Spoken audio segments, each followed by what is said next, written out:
तो मार्केट्स के लिए नया हफ्ता अब शुरू हो चुका है और इस पुराने हफ्ते के अंदर हमने एक चीज़ को पास किया है, वो है यूएस के प्रेसिडेंट इलेक्शंस। वहाँ पे डोनाल्ड ट्रंप जीत गए हैं और मार्केट के पास जो 2-4 ट्रिगर थे उसमें से एक पास ऑन हो चुका है। उसने हिम्मत दिखाई, शॉर्ट कवरिंग करवाई, लेकिन उसके बाद जब लॉन्ग पोजीशंस नहीं बनी सिस्टम में तो मार्केट को थोड़ा पीछे हटना पड़ा, वापस आना पड़ा। पिछला हफ्ता काफ़ी वॉलेटाइल था। एक चीज़ जो नहीं बदल रही है पिछले 1-1.5 महीने से, वो बदल रही है एफआईज की होल्डिंग्स। एफआईज लगातार अपनी होल्डिंग्स को इंडियन मार्केट में कैश में बेच के कम कर रहे हैं। इन सब पे चर्चा होगी ही होगी। मेरे दोनों सहयोगी आशीषा और सृष्टि मेरे साथ आज सुबह सुबह जुड़ गए हैं। उन दोनों से बातचीत करेंगे और कुछ इंपॉर्टेंट चीज़ें भी समझेंगे। जैसे आशीषा हमको ग्लोबल मार्केट्स के बारे में बताएंगी। सृष्टि के पास तो 2 इंपॉर्टेंट सेक्टर रहते हैं, फार्मास्यूटिकल एंड ऑटो। जब भी ऐसी कुछ प्रॉब्लम होती है, कल भी मैं किसी कंपनी के नंबर्स के बारे में पता कर रहा था तो मैंने मीटिंग में बकायदा उनसे पूछा कि टाटा मोटर्स के नंबर ख़राब तो नहीं आए। तो उन्होंने कहा नहीं, नंबर्स तो ख़राब हैं, बट हाँ कमेंट्री में थोड़ा सा है रीड करने के लिए। अब आप और हम कहाँ पे करेंगे रीड? बना बनाया मटेरियल हमको सृष्टि दे ही देती है, तो उससे इस बारे में और भी थोड़ा समझेंगे।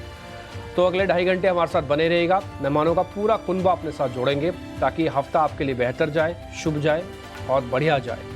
तो इसी के साथ शुरुआत कर रहे हैं। आज पहले विंडोज़ दिखा देते हैं आपको। जो इंपॉर्टेंट ट्रिगर्स हैं उसको हमने विंडो में डाल दिया ताकि आप थोड़ा उसको आइडिया ले पाएँ कि अच्छा ये इंपॉर्टेंट चीज़ें हैं जिसको हम थोड़ा ज़्यादा फोकस करने जा रहे हैं। पहला, यूएस मार्केट्स हमेशा की तरह गिफ्ट निफ्टी 24,120 के पास है। ध्यान रखिए कि गिफ्ट निफ्टी में 90 पॉइंट की गिरावट है, लेकिन ये फ्यूचर्स की है।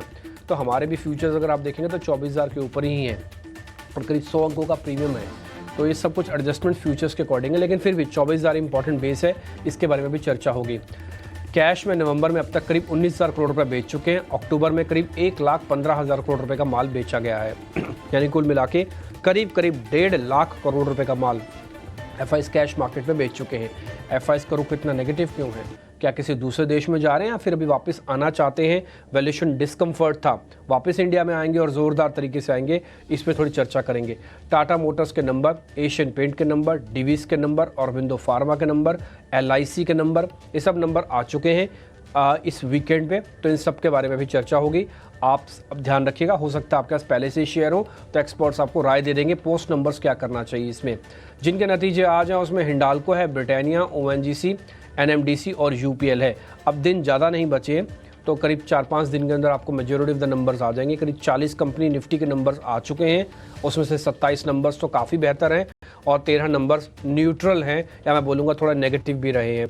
तो और भी लेखा जोखा पूरा रिजल्ट्स का हम वॉल पे आपके लिए लेके आएंगे ताकि उसका भी एनालिसिस आपके पास आ जाए।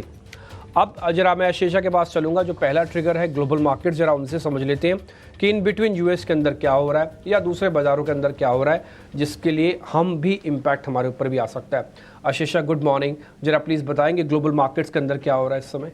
बिल्कुल, पिछला हफ्ता तो काफ़ी अच्छा था अमेरिकी बाजारों के लिए, लेकिन आज सुबह गिफ्ट निफ्टी से नेगेटिव ओपनिंग के संकेत। करीब 100 अंकों की गिरावट के साथ 24,120 के आसपास गिफ्ट निफ्टी। याद रखें, भारतीय बाजार निफ्टी लेवल पर देखें तो आधे % की गिरावट पिछले हफ्ते में दिखी और आज भी कमज़ोर ओपनिंग के संकेत निकल कर आ रहे हैं। एशियाई बाजारों की बात करें तो यहाँ पर भी कमज़ोर संकेत। हैंगसेंग इंडेक्स यानी हांगकांग के बाजारों में करीब 2% की गिरावट है। CSI 300 यानी चाइनीज मार्केट में भी आधे % की गिरावट। जापानीज और कोरियन मार्केट में भी करीब आधे % की गिरावट अभी दिख रही है। अमेरिकी बाजार पिछले हफ्ते रिकॉर्ड ऊंचाई पर बंद होते हुए नजर आए। ट्रंप के जीतने और फेडरल रिजर्व के 25 बेसिस पॉइंट के रेट कट के अनाउंसमेंट के बाद अच्छी खासी तेजी वहां पर दिखी। शुक्रवार के ट्रेडिंग सेशन में डाउ जोन्स आधे % की तेजी के साथ बंद। S&P 500 और नैस्डैक भी हरे निशान में बंद होते हुए नजर आए और आज सुबह यूएस फ्यूचर्स में भी अच्छी खासी तेजी दिखी है। लेकिन इस हफ्ते इन्फ्लेशन का डेटा आता हुआ नजर आएगा। Consumer price index CPI inflation का डेटा, उस पर सबकी नजर रहेगी। और इसी के साथ फेडरल रिजर्व की बैठक पिछले हफ्ते तो हो चुकी, लेकिन इस हफ्ते भी कई सारे फेडरल रिजर्व के ऑफिशियल्स स्पीच देने वाले हैं, तो उनकी कॉमेंट्री से क्या निकल कर आएगा उस पर भी नजर रहेगी। दिसंबर में फेड रिजर्व की अगली बैठक होगी। 25 बेसिस पॉइंट की रेट कट की उम्मीद फिर एक बार दिसंबर के महीने में। यूरोपियन बाजारों की बात करें तो यहां पर भी कमजोरी दिखी। डैक्स 0.8% की गिरावट से बंद हुआ। कैक और फुटसी में भी आधे से 1% की गिरावट शुक्रवार के ट्रेडिंग सेशन में दिखी। वहीं कमोडिटी मार्केट पर नजर डालते हैं। याद रखें कच्चे तेल में पिछले हफ्ते भी वॉलेटिलिटी दिखी थी। अब $73.9 पर बैरल के आसपास फिसलता हुआ तो वहां पर भी कमजोरी दिखी है। याद रखें ट्रंप ने ग्रीन और फॉसिल फ्यूल पर अपना फोकस बढ़ाने की बात की है, जिसका इम्पैक्ट मीडियम से लॉन्ग टर्म में भी कच्चे तेल पर दिखेगा। वहीं सोने और चांदी की बात करें तो ट्रंप के जीतने के बाद वहां पर करीब 3 से 5% की गिरावट दिखी थी। सोने में ओवरनाइट 1% की गिरावट $2,680 पर आउंस के आसपास, और चांदी की बात करें तो यहां पर भी करीब 3% की गिरावट दिखी। तो ऑल इन ऑल ग्लोबल बाजारों से संकेत काफ़ी कमज़ोर है। और गिफ्ट निफ्टी की बात करें तो वहां पर भी करीब 100 अंकों की गिरावट के संकेत निकल कर आ रहे हैं।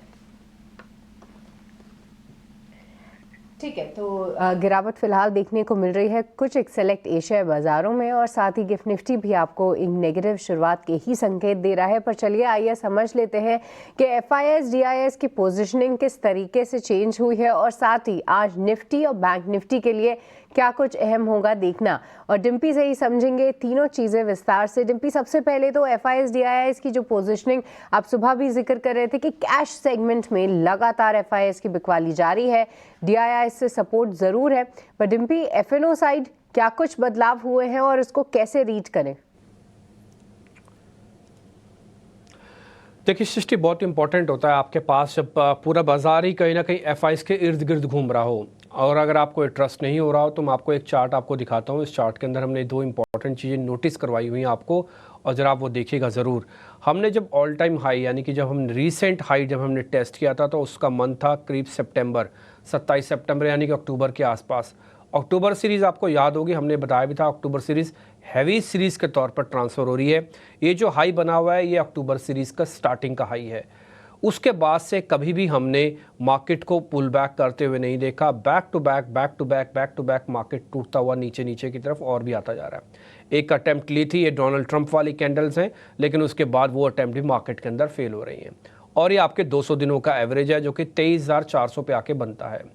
अब आप देखो आप उसके कितने निकट हो, आप उसके कितना पास हो, तो इसलिए किसी को हैरानी नहीं होनी चाहिए कि आप 23,000 तक आ सकते हो, 23,000 साढ़े 23,000 तक आ सकते हो। ये चार्ट भी अपने आप में और डाटा भी बताने के लिए अपने आप में सफिशिएंट है। एक भी स्ट्रॉन्ग पुल बैक आपने इस पूरे फेज़ में नहीं देखा। इसको निकाले हुए करीब करीब 1.25 महीने हो चुका है, पूरा अक्टूबर का महीना और नवंबर के भी 10 दिन आप समझ लो। तो इस 40 से 50 दिन के अंदर आपने कहीं भी कोई पुल बैक नहीं देखा। तो इस पुल बैक को एक कमज़ोर पुल बैक, जब भी आप नोटिस करेंगे कमज़ोर पुल बैक के तौर पर ही जाना जाएगा। 1 मिनट के लिए जरूर चार्ट हटाइए और FIS का नंबर्स लेके आइए। FIS की जो होल्डिंग है मैं उसको ज़रा रिपीट कर देता हूँ पहले, क्योंकि वो इंपॉर्टेंट है शुरुआत में बताना। वो 19% रहेगी लॉन्ग होल्डिंग्स की। मैंने कई बार आपके सामने बात रखी है कि 20% के आसपास की एवरेज होल्डिंग अगर हमको मिल जाती है तो बाज़ार वहाँ पे धीरे धीरे करके अपना बॉटम बनाने लगता है। बॉटम क्या प्राइस से भी है, हाँ 24,000 पहले भी आप देख चुके हो, और इसी 24,000 से आपने थोड़ा पुल बैक दिखाया था।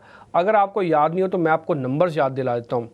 23,800, 24,000 और 24,200 एक ही दिन में पा लिया था। ये जिस दिन डोनाल्ड ट्रंप के नंबर्स आने थे यानी उनके नतीजे आने थे, उससे जस्ट 2 दिन पहले की बात मैं बता रहा हूँ। 23,800, 24,000 और 24,200 एक ही दिन में आ गया था। उस दिन 400 पॉइंट निफ्टी बढ़ी थी, अगले दिन निफ्टी के अंदर 100-150 पॉइंट और जुड़े थे, तो आप 350-400 तक आए।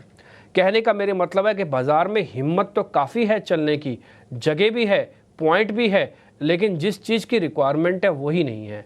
वह है FIS का ताकतवर तरीके से वापस लौटना या फिर अपनी सेलिंग को रोकना। सेलिंग रुक नहीं रही है। अब 19,000 करोड़ रुपए का तो सिर्फ नवंबर में बिक गया माल। इससे पहले 1.25 लाख करोड़ रुपए का माल अक्टूबर में बेचा, कैश में बिक रहा। क्या FIS की होल्डिंग्स फ्यूचर्स में भी कम हुई है? यस, कम हुई है। सिर्फ 19% रह गए। अब ये 19% कितने से घटे हैं? 26% से। 26% से घटकर 19 हो गए। ध्यान रखिएगा, अब आप उस रेखा के अंदर आ चुके हो जिस रेखा के अंदर सेलिंग करने का कुछ भी नहीं है। FIS की सेलिंग भी शायद नहीं होगी ज़्यादा। अगर मैं एक हाइपोथेटिकल सिचुएशन मान भी लेता हूँ, मान लीजिए FIS यहाँ से अभी तोड़ने पे आए तो 5-7% और भी तोड़ सकते हैं। मैं एक एग्जांपल मान के चलता हूँ कि वो 13 से लेके 14% तक चले जाएंगे, अभी 19 जो चल रहा है, यानी कि 5% होल्डिंग और बेचेंगे। इस 5% होल्डिंग का मार्केट पे क्या इम्पैक्ट आएगा वो मैं बता देता हूँ। इस मार्केट का इम्पैक्ट आएगा 24,000 या फिर 23,900 तक, 1 मिनट के लिए आके मार्केट रोक देगा। लेकिन क्या ये इंपॉर्टेंट सपोर्ट पॉइंट है? कोई ऐसी चीज़ है जहाँ पे रोकने के लिए बहुत आतुरता है? इस जो चार्ट मैंने आपको स्टार्टिंग में दिखाया था उसमें कहीं कोई लाइन नहीं है, कहीं कोई सपोर्ट नहीं है।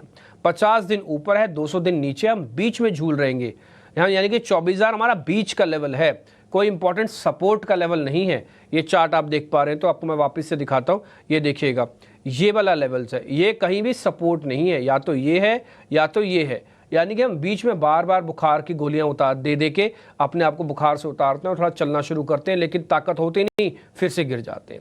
मैं फिर से रिपीट ये करूंगा कि 24,000 एक अच्छा जंक्शन है मार्केट का, एफआईज की होल्डिंग के हिसाब से भी, क्योंकि 19% हो गई है, अब माल ज़्यादा बिकेगा नहीं, और बिका भी तो मान लो 5% बिकेगा, तब भी ये 23,900 से 24,000 की होल्डिंग्स को बचाने की कैपेसिटी रखता है, क्योंकि अभी आपके पास खोने के लिए 100, 150, 200 पॉइंट हैं, और 5% होल्डिंग कम करने का मतलब ये पॉइंट्स पाए जा सकते हैं। तो ये चीज़ तो तय है कि 24,000 आपका इंपॉर्टेंट सपोर्ट एरिया है, लेकिन ये भी चीज़ तय है कि 24,000 पे फुल प्रूफ एरिया नहीं है, तो इसके लिए आपको थोड़ा रुकना पड़ेगा। 24,000 को पकने के लिए समय चाहिए।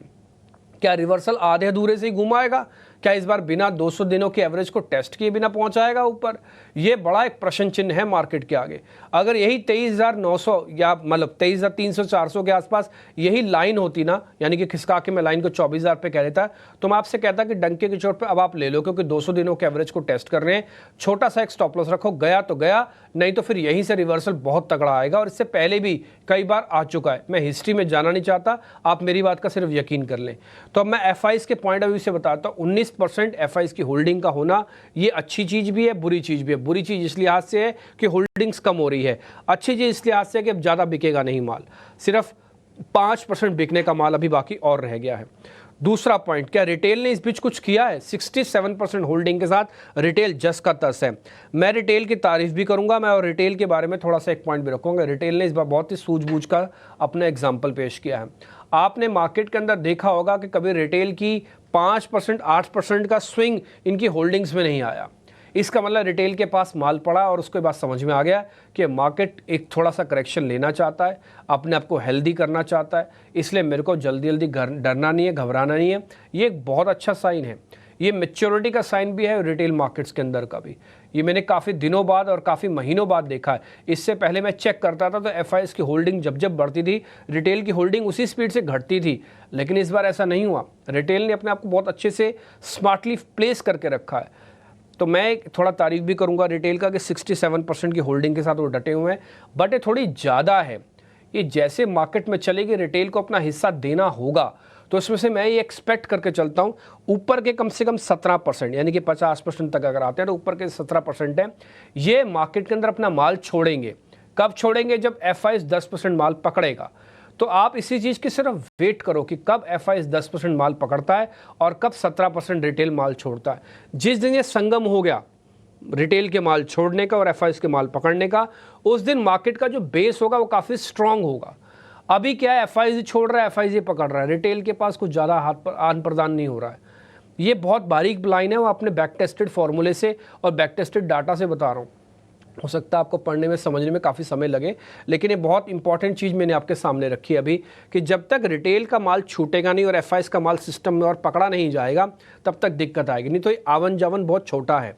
दूसरा पॉइंट, एफआईएस की रिटेल की डीएस की होल्डिंग माफ़ कीजिए, वो है 48% के आसपास की, 46% सॉरी, वो जस की तस है, उसमें किसी तरह का बदलाव नहीं है। और मैं उसको बहुत ज़्यादा बहुत कम भी नहीं मानता, और मेरे को लगता भी नहीं कि बहुत ज़्यादा वो बढ़ेगी, क्योंकि डिप्लॉयमेंट की प्रॉब्लम है, जो जेन्युइन प्रॉब्लम्स हैं उनकी, वो उसके साथ अभी भी जूझ रहे हैं। तो ये मैंने एफआईएस के नंबर मोटा मोटी आपके सामने रखे। इस एफआईएस के नंबर में एक पॉइंट और जोड़ देता हूँ, वो है पुट कॉल रेशो। मार्केट का पीसीआर ठीक है, वो बाय के लिए आपको इंडिकेट भी कर रहा है। ठीक है, तो ये हमने समझा कि FIS की पोजीशनिंग फिलहाल किस तरीके से देखने को मिल रही है। पर डिम्पी, अब निफ्टी के लेवल्स पर आपसे चर्चा करना चाहेंगे कि अब रणनीति क्या होनी चाहिए, क्योंकि देखिए हर बार हम 24,100 को टेस्ट कर रहे हैं, उस क्रूशियल लेवल को हम तोड़ भी रहे हैं, पर कैसे देखें निफ्टी को, क्या इन स्तरों से थोड़ी सी मजबूती आने के संकेत हैं, और अभी जो गिफ्ट निफ्टी लगभग 100 अंकों का गैप डाउन दिखा रहा है उसको कैसे रीड किया जाए? शिष्ट देखिए, जब हम बच्चे हैं या फिर बड़े हैं, कोई भी है, हमारी कुछ ना इच्छाएं होती है कि हम इस लेवल पे आके या ये चीज़ हमको चाहिए और उसके लिए थोड़ी मेहनत भी की जाती है। कई बार वो कम मेहनत में चीज़ें मिल जाती हैं, कई बार थोड़ी मेहनत ज़्यादा करनी पड़ती है। एक्चुअली 24,000 का लेवल वही है। सब लोग चाहते हैं, जो बुल्स हैं सब लोग ये चाहते हैं कि 24,000 का मार्केट का बेस बन जाए और यहाँ से चल जाए, लेकिन इसके लिए कम मेहनत से काम नहीं चलेगा। इसके लिए थोड़ी मेहनत ज़्यादा करनी पड़ेगी मार्केट की। बोले मार्केट में कौन लोग मेहनत करेंगे? ये मार्केट में FIs का रोल बहुत इंपॉर्टेंट है। FIs को मेहनत करनी पड़ेगी, इंडियन मार्केट्स में आना पड़ेगा, टिकना पड़ेगा, रुकना पड़ेगा, आके चले जाना नहीं पड़ेगा। दूसरा पॉइंट, थोड़ी अर्निंग्स से भी सपोर्ट चाहिए था। इस बार की मैंने अर्निंग्स को चेक किया, करीब 40 नंबर्स को, तो मेरे को एक बहुत बड़ा एक्साइटमेंट अर्निंग्स के अंदर से भी नहीं दिखा कि जो मार्केट के अंदर तहलका सा टाइप मचा दे। सभी म्यूटेड थे, यानी कि शांत थे, एक्स्ट्राऑर्डिनरी कुछ नहीं दिखा मेरे को। तीसरा पॉइंट क्या है, वो है गवर्नमेंट की पॉलिसीज़। अच्छा, आप ही मेरे को बताइए कि पिछले 10 से 15 या 20 दिनों में आप सबने कुछ सरकार की कोई ऐसी पॉलिसीज़ देखी है जो मार्केट को दौड़ा के ले जाए, एकदम से ऊपर ले जाए? ऐसा कुछ आपके कानों में और मेरे कानों में तो नहीं पहुंचा। चौथी इंपॉर्टेंट बात, क्या रेगुलेशंस के तौर पर इंडियन मार्केट्स को क्या टफ रेगुलेशंस के दौर से गुजरना पड़ रहा है? यस, गुजरना पड़ रहा है। F&O को लेकर बड़ी चिंता है मार्केट के अंदर। जब ये बहुत सारी चीज़ें मैक्रो लेवल पे हो रही हों तो फिर बाजार को एक्स्ट्राऑर्डिनरी मेहनत करने की ज़रूरत पड़ ही जाती है, वो करनी पड़ेगी उसको, अगर उसको 24,000 पे लेवल पे रोकना है। अब आते हैं लेवल्स की ही बात, जो आपने पूछा कि 24,000 के आसपास क्या करना चाहिए। देखिए, एक पुरानी चीज़ है कि आपने 24,000 पे एक बार रफली पहले सपोर्ट लिया और आप 200-250 पॉइंट ऊपर भी गए हुए, तो एक अटैम्प्ट आप और भी कर सकते हो इसी 24,000 के आसपास का। मैं लेवल्स के साथ ही शुरू करूंगा। आपका स्टॉप लॉस 24,000 का और 23,900 का होना चाहिए। अभी मार्केट की जो रेंज है, ये तो सपोर्ट की रेंज होगी कि 24,000 और 23,900 हो गया। हाँ, ऊपर आते समय की जो रेंज है मार्केट की, वो पहले 24,200 की है, फिर 24,400 450 से रेजिस्टेंस शुरू हो जाएगा, ये टिल 550-600 तक जाएगा। तो मैं मान के चलता हूँ 450 पे मार्केट रुक जाएगा। अब आपके पास प्ले करने के लिए क्या लेवल्स आ गया? अगर मैं 24,000 से 24,400 भी मान लेता हूँ तो 400 पॉइंट आपके पास प्ले करने के लिए है, 400 से 500 पॉइंट प्ले करने के लिए। इसको प्ले कैसे करना है कि बाइंग ऑन डिप करें, सेल ऑन राइज करें। क्यों करें? क्योंकि मार्केट के पास स्ट्रॉन्ग बेस नहीं है, ये कमज़ोर वीक पुल बैक है। मतलब आप देख रहे हैं ना, इस बार भी डोनाल्ड ट्रंप का जो पुल बैक आया वो 2 दिन का एपिसोड था, 2 दिन में वापस हमको उसी जगह पर आना पड़ा जहाँ से हम एग्जैक्टली चले। तो जो पुल बैक है वो वीक पुल बैक है, तो टिक नहीं रहा बाजार। टिक क्यों नहीं रहा? FIs नहीं है मार्केट में, दूसरा आपके पास अर्निंग्स नहीं है, गवर्नमेंट की पॉलिसीज़ नहीं है, और चौथी इंपॉर्टेंट बात कि मार्केट के अंदर इस समय कोई रिदम नहीं बन रहा है, बहुत स्ट्रॉन्ग तरीके से बैक टू बैक अच्छी न्यूज़ नहीं आ रही है। तो ये सारी चीज़ें कहीं ना कहीं आपको आके रोक रही हैं। वैल्यूएशन का डिस्कम्फर्ट भी था। तो अभी आप यही करो, 24,000 का एक स्टॉप लॉस लगाओ, 23,900 का एक स्टॉप लॉस डालो, छोटा छोटा लैब ट्रेड करो। हमने लास्ट टाइम भी आपको बताया था कि लैब ट्रेड करना ही समझदारी है, बड़ा ट्रेड करने का ना मौका है ना दस्तूर है। अभी होगा 24,800 के बाद, वो भी होगा, पहले ले तो आओ 24,800। जब तक 24,800 आएगा नहीं, बड़ा सौदा सिस्टम में बनेगा नहीं। तो इसलिए 24,800 तक आप लैब ट्रेड करते रहें, इक्का दुक्का लॉट लेते रहें, नहीं तो आप सिस्टम में रूखे रूखे हो जाएंगे, बैठे रहेंगे, आपको ज़्यादा सेंस नहीं आ पाएगा। इसलिए 1-2 सौदा जरूर डालो। और मैं बोलूँगा ये अपॉर्चुनिटी भी है डालने की। भाई 19 और 20% FIs की होल्डिंग पे सौदा नहीं डालोगे तो फिर कब डालोगे? आई रिपीट माई सेल्फ, में हो सकता है कल परसों ये बात आपको याद भी दिलाऊं, तो इसलिए ये बात गौर से सुनिएगा। अगर 20% की FIs की होल्डिंग पर अगर आप लैब ट्रेड नहीं करोगे तो फिर कब करोगे लैब ट्रेड? इसलिए ज़रूर लैब ट्रेड करो। मैं बाय के पक्ष में हूँ, लेकिन थोड़ा एक दो लॉट के पक्ष में हूँ। अगर 10 लॉट की कैपेसिटी है तो 20% ऑफ द ट्रेड इंडेक्स के मैं पक्ष में हूँ, और छोटे छोटे स्टॉप लॉसेस भी दे रहा हूँ ताकि नफ़ा नुकसान ज़्यादा ना बने। आराम से आप ट्रेड करते रहें, शांति से मार्केट के ऊपर हावी ना होने दें। शॉर्ट करना है बिल्कुल नहीं करना। ऑप्शंस ट्रेडर्स को रुक जाना चाहिए, और मार्केट के अंदर अभी एज सच निफ्टी के अंदर थोड़ा आज का दिन, सोमवार का दिन बड़ा डिसाइसिव होता है, आज का दिन और निकल जाने देते हैं, देखते हैं मार्केट कितनी अटेम्प्ट लेता है। बट मेरे को लगता है 23,900 24,000 मार्केट एक बार रोकेगा, देखते हैं कितना इसमें सफल होता है। बिल्कुल, तो छोटे छोटे ट्रेड करने की सलाह निफ्टी पर। लेकिन डिम्पी, बैंक निफ्टी की बात करें तो पिछला हफ्ता गिरावट के साथ बंद हुआ 51,670 के लेवल्स के आसपास। इस हफ्ते के लिए क्या रणनीति होनी चाहिए यहाँ पर?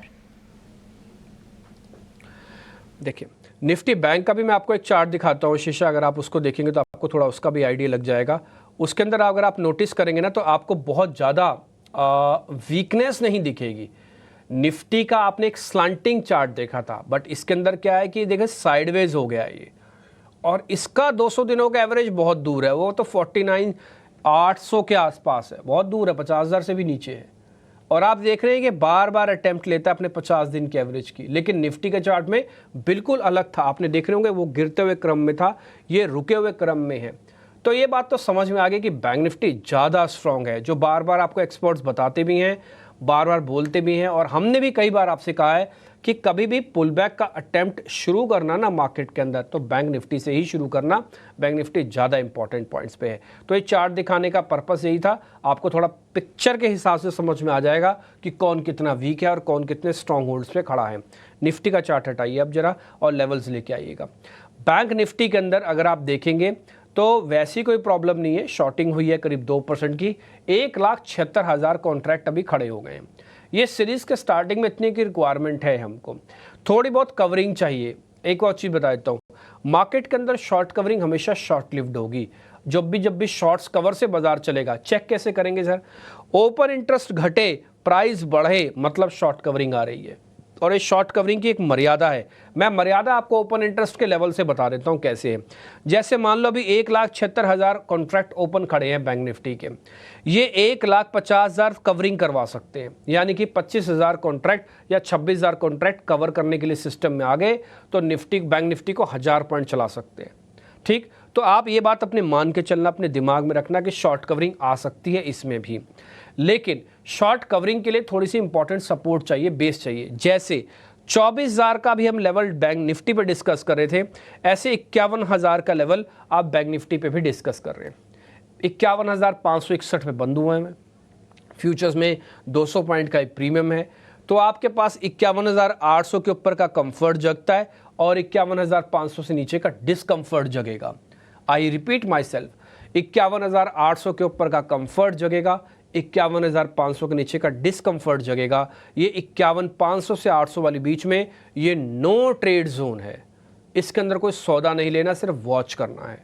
51,500 के नीचे आते आप तैयारी कर लीजिएगा कि आप 51,200 भी देखेंगे और हो सकता है आपको 51,000 भी टेस्ट करना पड़ जाए।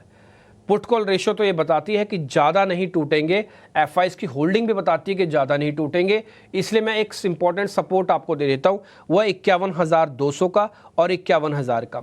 लैब ट्रेड करने के लिए इन दोनों सपोर्ट्स का इस्तेमाल कर सकते हैं। आई रिपीट, 51,200 और 51,000 का स्टॉप लॉसेस है, इन दोनों का आप इस्तेमाल कर सकते हो। ऊपर आते समय जैसे मैंने आपको स्टार्टिंग में कहा, 51,500 से 800 तक नो ट्रेड जोन है, आप भी मत लेना। 51,800 के ऊपर आते ही अपने मनोबल को, अपने कॉन्फिडेंस को ऊंचा कर सकते हो आप, फिर आप 52,000 52,200 तक भी जा सकते हो और कोई बड़ी बात नहीं, इस हफ्ते में भी जा सकते हो। लेकिन इसके लिए कंडीशन अप्लाइड, फिर से निजी बैंकों का थोड़ा डाटा पॉजिटिव होना चाहिए, कम से कम आईसीआईसीआई और एचडीएफसी तो जरूर वॉच करके रखना, इनका डाटा पॉजिटिव होना चाहिए। क्या शॉर्ट करना चाहिए सर? नहीं, शॉर्ट नहीं करना चाहिए।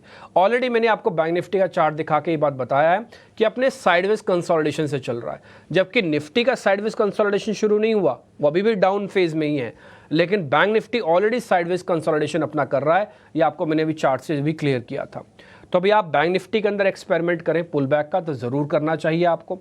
कभी भी आपको लगे कि मेरे को अब निफ्टी या बैंक निफ्टी में से कोई एक चॉइस करनी है, तो बैंक निफ्टी की चॉइस को पहले नंबर पे रखना, निफ्टी की चॉइस को अभी बाद में रखना, जब तक निफ्टी थोड़ा हील नहीं हो जाता, थोड़ा ठीक नहीं हो जाता, कम से कम 24,500 के ऊपर आके ट्रेड नहीं करता, तब तक अभी थोड़ा मुश्किल है।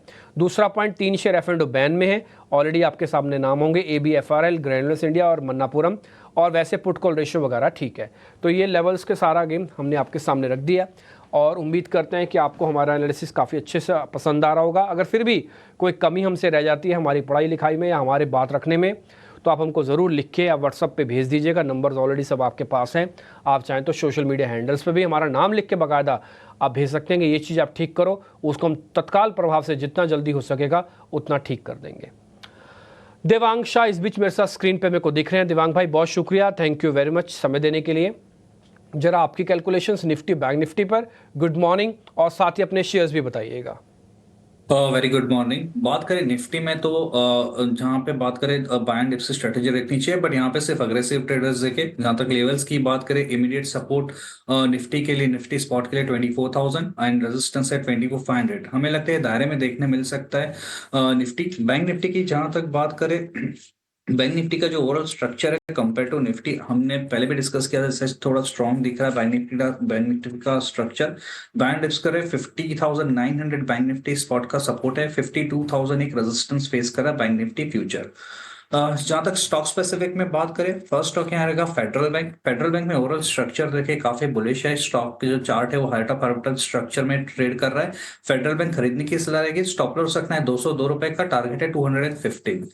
नेक्स्ट स्टॉक रहेगा कोल इंडिया। कोल इंडिया यहाँ पे सेल की सलाह रहेगी। ओवरऑल स्ट्रक्चर देखें, lower top lower bottom structure में स्टॉक ट्रेड कर रहा है। ऑल्सो अपने एक लॉन्ग टर्म मूविंग एवरेज के नीचे स्टॉक ट्रेड कर रहा है, तो यहाँ पे हमें लगता है कोल इंडिया में और सेलिंग देखी जा सकती है। स्टॉप लॉस रखना है 432, टारगेट है 413। तो ये नज़रिया जो है इंडेक्स पे भी देवांग ने दिया कि बाय ऑन डिप्स की रणनीति अपना सकते हैं, पर जैसा कि डिम्पी भी हाईलाइट कर रहे थे कि लैब ट्रेड्स करने से आप एक कोशिश ज़रूर कर सकते हैं, तो उन लेवल्स का आप ध्यान ज़रूर रखिए। पर साथ ही देवांग की कॉल्स भी आती हुई यहाँ पे बैंकिंग स्पेस से फेडरल बैंक पसंद आ रहा है। पिछले हफ्ते भी हमने देखा था कि कुछ एक एक्सपर्ट्स के रेडार पे ये काउंटर ज़रूर आया था। फेडरल बैंक में खरीदारी की राय, यहाँ पर आप बाय रिकमेंडेशन आ रही है। पर कोल इंडिया जिस तरीके से बिकवाली कई सारे पीएसयू काउंटर्स में हावी होती हुई दिख रही है, कोल इंडिया और भी कमजोर हो सकता है। फिर से हो सकता है कि वो 400 के लेवल्स के आसपास टेस्ट करे। इसका टारगेट 413 इमीडिएट बेसिस पे निकल कर आ रहा है, और मौजूदा क्लोजिंग से जो फ्राइडे की क्लोजिंग थी उससे लगभग 10 रुपए ऊपर का आपको यहाँ पे स्टॉप लॉस लगाना है। पर आज ढेर सारे काउंटर्स हैं जहाँ पर नतीजे भी आए हैं और उनका एक रिएक्शन भी दिखेगा। ऑटोज और फार्मा की बात करें तो एक तरफ ऑटोज में टाटा मोटर्स के नंबर है, वहीं फार्मा स्पेस से डिवीज लैब के नंबर्स, औरोबिंदो के नंबर्स और साथ ही लुपिन की मैनेजमेंट कॉमेंट्री पर हम रिएक्ट जरूर करेंगे। देवांग, उन्हीं में से एक स्टॉक टाटा मोटर्स पर आपसे राय लेना चाहूंगी।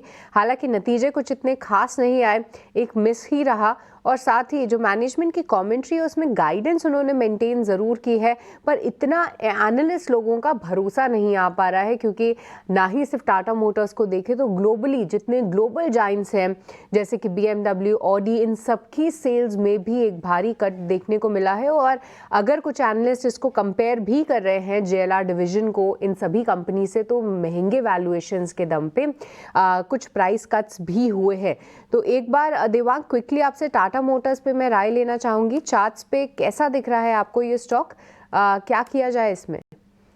और टाटा मोटर्स की बात करें, स्टॉक में ओवरऑल जो ट्रेंड की बात करें, ट्रेंड नेगेटिव है। Lower top lower bottom structure में ऑल्सो स्टॉक ने प्रीवियसली काफी इंपॉर्टेंट सपोर्ट भी ब्रेक किया है, तो पॉसिबल फर्दर और करेक्शन देखने मिल सकता है। 780 775 तक के जोन है स्टॉक में आते हुए देख सकते हैं। यहाँ पे रेजिस्टेंस की जहां तक बात करें 823 का रेजिस्टेंस फेस कर रहा है, तो आई थिंक यहाँ पे और करेक्शन देखने मिल सकता है टाटा मोटर में। थोड़ा सा और करेक्शन ज़रूर देखने को मिल सकता है। और आपको याद होगा कि जब इसने लगभग 960 के लेवल्स को तोड़ा था, तब हमने भी एक बार हाईलाइट करने की कोशिश करी थी कि पूरे स्पेस में आप देखिए फंडामेंटली कुछ चीज़ें बदल रही हैं, और स्टॉक भी देखिए कई सारे ऑटो स्टॉक्स ने इस पर रिएक्ट भी किया है। पर चलिए अब आगे बढ़ते हैं, और वक्त चला है जानने का कि आज कौन से स्टॉक्स खबरों के लिहाज से, अर्निंग्स के लिहाज से फोकस में रहेंगे। सबसे पहले नतीजों वाले स्टॉक समझ लेते हैं। हमारे साथ शरद जुड़ चुके हैं, सीधे चलते हैं उनके पास। शरद, गुड मॉर्निंग, बताइए कहां पर आए हैं नतीजे?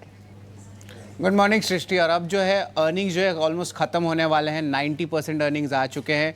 15 अर्निंग्स देखे तो अनुमान से बेहतर आए हैं, और उसके अलावा अनुमान से कमज़ोर 13 अर्निंग्स आए हैं। अनुमान के मुताबिक लगभग 10, और मिले जुले जो है लगभग 6 अर्निंग्स जो है देखने मिले। आज ऑफकोर्स 3 और अर्निंग्स आने वाले हैं जिस पे हमारी नज़र रहेगी।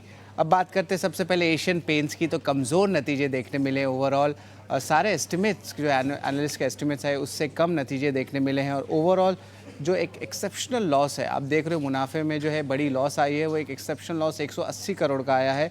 इसका जो है इम्पेयरमेंट हुआ है गुडविल का, और फॉरेक्स लॉसेस भी दर्ज किए गए हैं। ओवरऑल वॉल्यूम ग्रोथ देखा जाए तो नेगेटिव आया है, डिक्लाइन हुआ है 0.5%।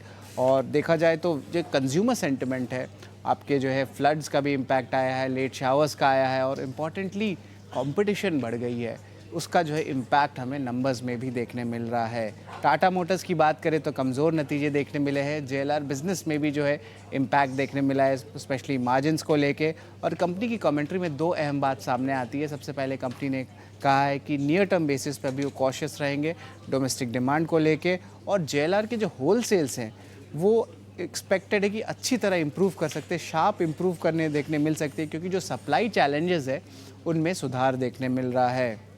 औरोबिंदो फार्मा के largely inline set of numbers आए हैं। US मार्केट 4% बढ़ा है। वही अगर यूरोप की बात करें तो अच्छी ग्रोथ आई है, लगभग 19% ईयर ऑन ईयर बेसिस पे।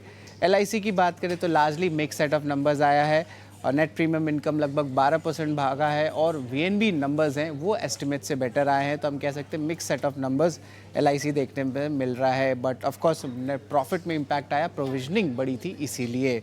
डेविस लैब्स की बात करें तो स्ट्रॉन्ग सेट ऑफ नंबर्स आए हैं। EBITDA में लगभग 50% ईयर ऑन बेसिस का उछाल आया है, और मार्जिन्स में भी अच्छी इंप्रूवमेंट देखने मिली है। कमेंट्री भी स्ट्रॉन्ग थी डेविस लैब्स की। एफले इंडिया की बात करें तो ईयर ऑन ईयर बेसिस पे ग्रोथ जो है चारों ही सेगमेंट में अच्छा देखने मिला है। और याद रखिए जो फेस्टिव सीज़न होता है आपके data marketing digital agency companies के लिए स्ट्रॉन्ग होता है, और ऑर्डर ज़्यादा दिखते हैं, तो उसके कारण ऑफकोर्स बेस भी जहाँ थोड़ा लोअर था लास्ट ईयर, और हम देखें एफले इंडिया के नतीजे बहुत स्ट्रॉन्ग आए हैं।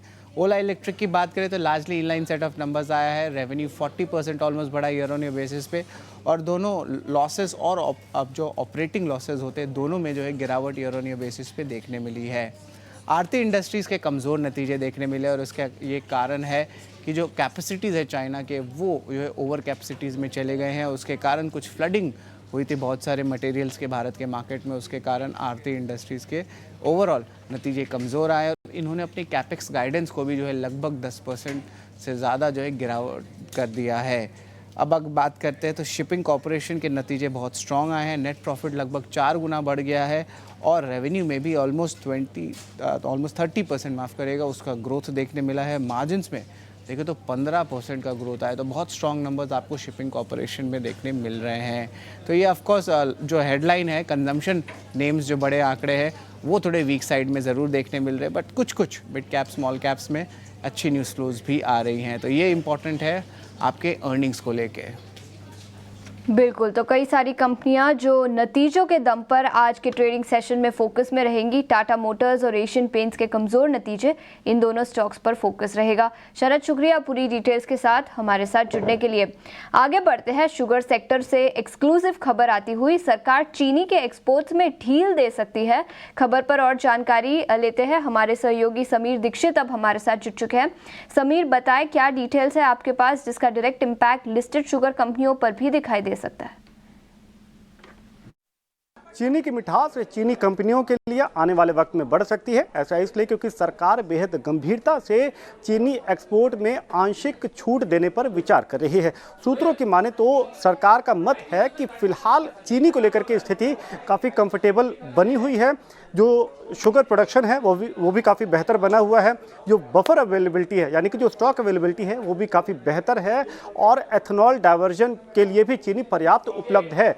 इन सब स्थिति को देखते हुए एक रूम बन पा रहा है, एक स्थिति बन पा रही है जहां पर चीनी के एक्सपोर्ट पे कुछ हद तक छूट दी जा सकती है। इस पर फिलहाल गंभीरता से विचार किया जा रहा है। माना ही जा रहा है कि जल्द ही इस पर कोई फैसला लिया जाएगा, और अगर ये फैसला लिया जाता है तो ये चीनी कंपनियों के लिए एक बड़ी राहत या फिर पॉजिटिव खबर बन सकती है। यहाँ तक कि जो शुगर इंडस्ट्री है ISMA, उसने भी इस बात को बताया है कि जो शुगर सीजन 2024-25 का रहने वाला है उसमें जो शुगर प्रोडक्शन एस्टिमेट है वो ISMA के मुताबिक 333 LMT का रह सकता है। और अगर आप ethanol diversion, buffer stock availability, ये सब चीज़ों को फैक्टर इन अगर आप कर लेते हैं तब भी 10 से 20 LMT की शुगर रह जाती है, जिसके एक्सपोर्ट के लिए मंजूरी सरकार की तरफ से मिल सकती है। तो कुल मिलाकर के शुगर इंडस्ट्री के लिए एक पॉजिटिव डेवलपमेंट होता हुआ जहाँ पे नजर आ रहा है। सरकार भी इसी दिशा में विचार कर रही है, और अगर ये इस पर अंतिम मुहर लगती है तो ये शुगर इंडस्ट्री के लिए काफ़ी राहत की बात होगी। बिल्कुल, तो शुगर सेक्टर के लिए एक बड़ी खबर जिसके चलते स्टॉक्स में भी आज एक्शन दिखाई दे सकता है। शरद ने अभी एशियन पेंट्स के नतीजों की बात की थी, उस पर फोकस करेंगे और अपने टेक्निकल गेस्ट से भी राय ले लेंगे। याद रखिए, वॉल्यूम ग्रोथ केवल 0.5% वॉल्यूम ग्रोथ कंपनी ने रिपोर्ट किया है और अनुमान था कि 8 से 9% का वॉल्यूम ग्रोथ कंपनी रिपोर्ट कर पाएगी। तो काफ़ी कमज़ोर नतीजे, कॉमेंट्री भी डिमांड को लेकर काफ़ी कमज़ोर है और इसी के साथ याद रखें कंपटीशन भी बढ़ती हुई नजर आ रही है, जिसका इम्पैक्ट भी यहां पर दिखा है। देवांग, आपसे पूछना चाहूंगी, एशियन पेंट्स स्टॉक में पिछले एक महीने में 10% की गिरावट ऑलरेडी दिखी है और अब कमजोर नतीजों के बाद शायद फिर एक बार गिरावट दिख सकती है। टेक्निकल्स पर क्या राय होगी? तो एशियन पेंट की बात करें टेक्निकल्स में भी जो चार्ट स्ट्रक्चर है ट्रेंड नेगेटिव है, पॉसिबल है और फर्दर और करेक्शन देखने भी मिल सकता है। फर्स्ट सपोर्ट है 2700 का, ये भी अगर ब्रेक करे तो फर्दर और 1640 तक के लेवल्स भी देखने मिल सकते हैं। तो फर्स्ट टारगेट रहेगा 2700, नेक्स्ट रहेगा 2640। जहां तक रेजिस्टेंस की बात करें 2800 एक रेजिस्टेंस फेस कर रहा है स्टॉक, तो यहाँ पे भी गिरावट देखने मिल सकती है एशियन पेंट में। में गिरावट दिख सकती है, लेकिन फिर एक बार शरद के पास चलते हैं जो खबरों के लिहाज से कौन से स्टॉक्स फोकस में है वो भी हमें बताएंगे। शरद, बताएं। जी बिल्कुल आशीषा, सबसे पहले वर्लपूल फोकस में रहेगा। इनके नंबर्स ओवरऑल तो स्ट्रॉन्ग थे, लेकिन इन्होंने जो है इम्पॉर्टेंट अनाउंसमेंट की है जहां पे उनकी पुणे की मैन्युफैक्चरिंग कैपेसिटी में वो एक्सपेंशन करने वाले हैं और लगभग 270 करोड़ रुपए का जो है टोटल इन्वेस्टमेंट रहेगा। दूसरा स्टॉक फोकस में है डिक्सन टेक। यहाँ पे उनकी आर्म डिक्सन इलेक्ट्रो अप्लायंसेस जो है नोकिया सोल्यूशंस के साथ जो है करार किया है, जहाँ पे टेलीकॉम इक्विपमेंट में जो है ओवरऑल मैन्युफैक्चरिंग और असेंबलिंग करने वाले हैं। तीसरा स्टॉक बाइकॉन, यहाँ पे slide sentiment positive news flow है। यूएसएफडीए ने क्लासिफाई किया इनके बायोलॉजिक्स की प्लांट जो बेंगलुरु में लोकेटेड है, जहाँ पे उन्होंने वॉलंटरी एक्शन इनिशिएटेड जो है किया है अनाउंस। आईटीआई की बात करें तो L1 बिडर आए हैं भारत नेट प्रोजेक्ट के और इसका जो टोटल नया बिड मिला है ऑर्डर वैल्यू का, लगभग इसका 1500 करोड़ का ओवरऑल वैल्यू है। और पिछले एक हफ्ते से हमने देखा है कि बहुत सारे टेलीकॉम एंसिलरी स्टॉक्स में जो है भारत नेट के जो ऑर्डर फ्लोज देखने मिल रहे हैं और ओवरऑल 7000 करोड़ के जो है आईटीआई की पिछले एक हफ्ते में टोटल ऑर्डर फ्लोज देखने मिली है। इसके अलावा सोभा में 14 नवंबर को इम्पॉर्टेंट बोर्ड मीट होगी जहाँ पे फंड रेज का विचार किया जाएगा। और आखिर में अपोलो टायर्स की बात करेंगे तो यहाँ पे भी इम्पॉर्टेंट मीटिंग है 13 नवंबर को, जहाँ पे फंड रेज की जो है एक्सपेक्टेशंस रहेगी मैनेजमेंट से। तो ये ओवरऑल जो है खबरों वाले शेयर है जहाँ पे आज हमें एक्शन देखने मिल सकता है।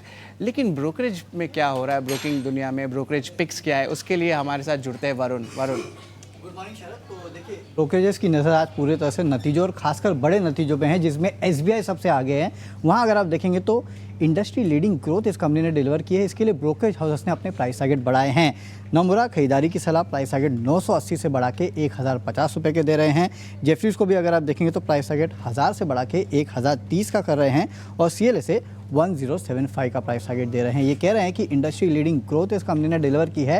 एसेट क्वालिटी जो है वो भी इस कंपनी की अच्छी है। इनफैक्ट नमुरा तो इस कंपनी को अब सेक्टर में अपनी टॉप पिक भी बता रहा है। इसके अलावा बात करते हैं टाटा मोटर्स की, तो हल्के फुल्के यहाँ पे प्राइस टारगेट कट्स देखने मिले हैं नतीजों के बाद। CLA से अपग्रेड कर रहा है, होल्ड से आउट परफॉर्मर का कॉल है, लेकिन प्राइस टारगेट 975 से काट के 968 का इन्होंने दिया है। जेफरीज को भी अगर आप देखेंगे तो यहाँ पे प्राइस टारगेट काटे गए हैं, 1330 से काट के अब 1000 रुपये का प्राइस टारगेट जो है वो टाटा मोटर्स पे दे रहे हैं। इनका कहना है कि ये क्वार्टर जो है वो थोड़ा वीक था, लेकिन शायद आने वाले क्वार्टर्स में थोड़ा सुधार आपको देखने मिलेगा।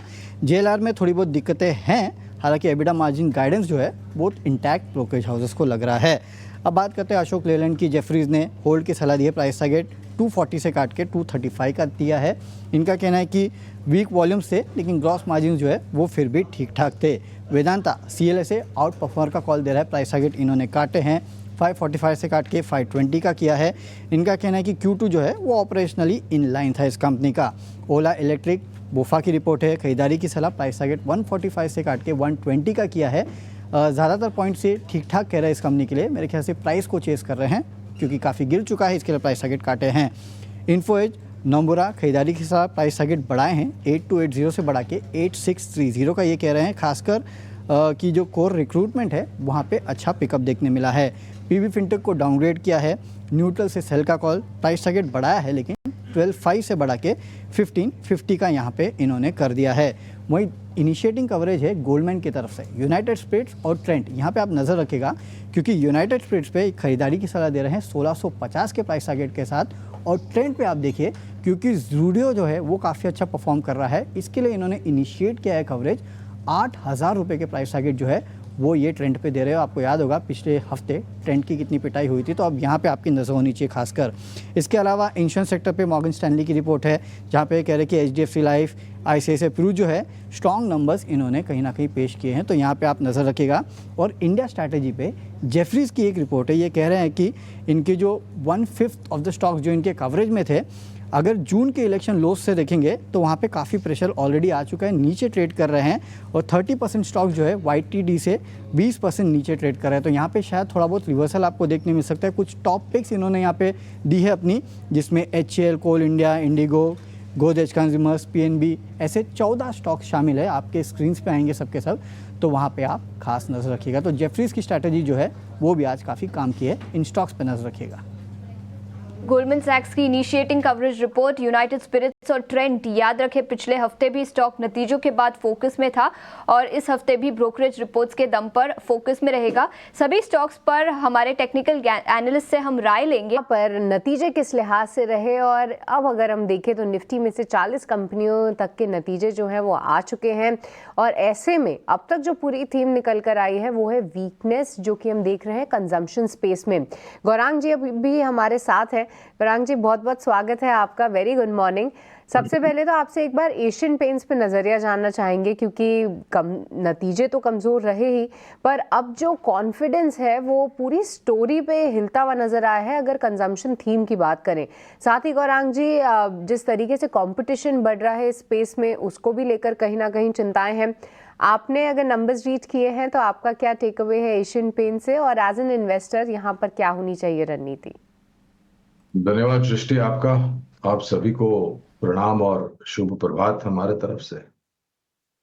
सृष्टि, अगर आपकी निवेश की रणनीति है लंबी अवधि के लिए, तो मेरे ख्याल से अगर तिमाही दर तिमाही आप इधर से उछल करके उधर जाएंगे, उधर से उछल करके इधर आएंगे, तो आप कभी भी सक्षम रूप से लंबी अवधि के लिए निवेशक नहीं बन पाएंगे।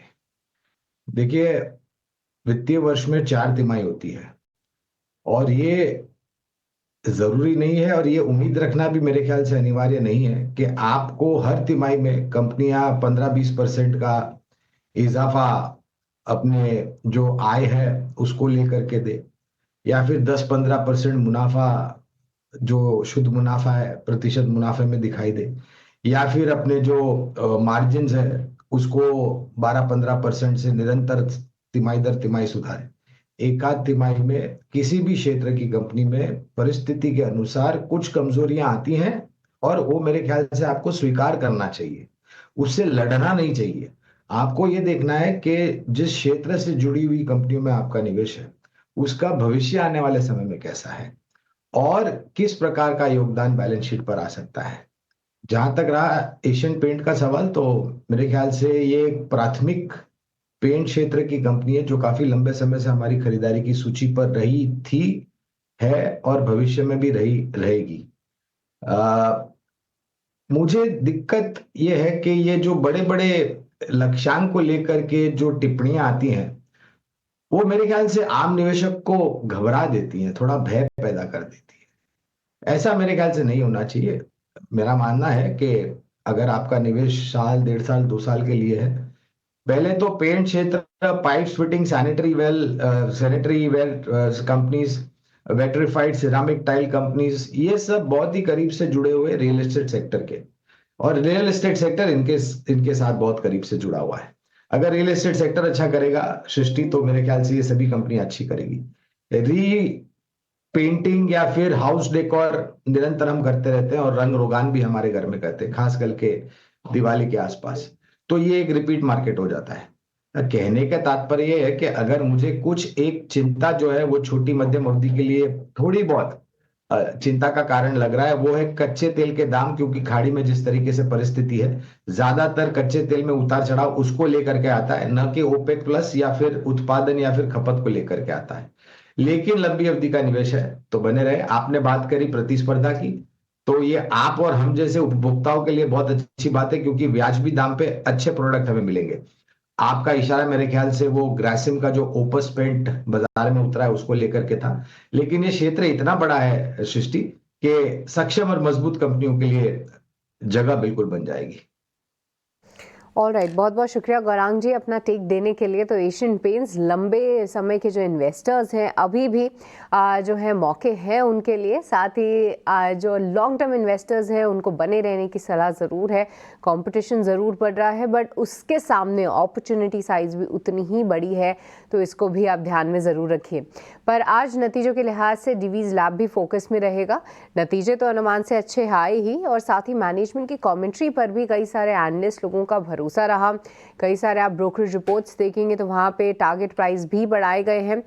डिवीज़ लैब हम देख भी रहे थे कि पिछले 1-2 क्वार्टर्स से थोड़ा सा बेहतर नतीजे पोस्ट करना उसने ज़रूर शुरू किया था। हालांकि प्राइसिंग प्रेशर ज़रूर है, पर मार्जिन्स जो है एक बार फिर से 30% के ऊपर जाते हुए दिखे हैं। एक बार देवांग आपसे समझना चाहेंगे डिवीज़ लैब कैसा दिख रहा है आपको चार्ट्स पे। फ्राइडे को भी एक बार हमने इसे टच ज़रूर किया था, क्योंकि स्टॉक अपने 20 डे मूविंग एवरेज को रिस्पेक्ट कर रहा है। आप कैसे देख रहे हैं प्राइस एक्शन इस पे? आपने कहा कि 20 डे मूविंग एवरेज को भी एक अराउंड सपोर्ट ले रहा है, तो ये यहाँ पे वो भी सपोर्ट लेकर एक सपोर्ट लिया है। तो आई थिंक यहाँ पे अपसाइड देखने मिल सकता है। 6200 अराउंड के जोन देखने मिल सकते हैं। 5860 ये सपोर्ट है। ये स्टॉप लॉस साइड खरीदी की जा सकती है डिवीज़ लैब में।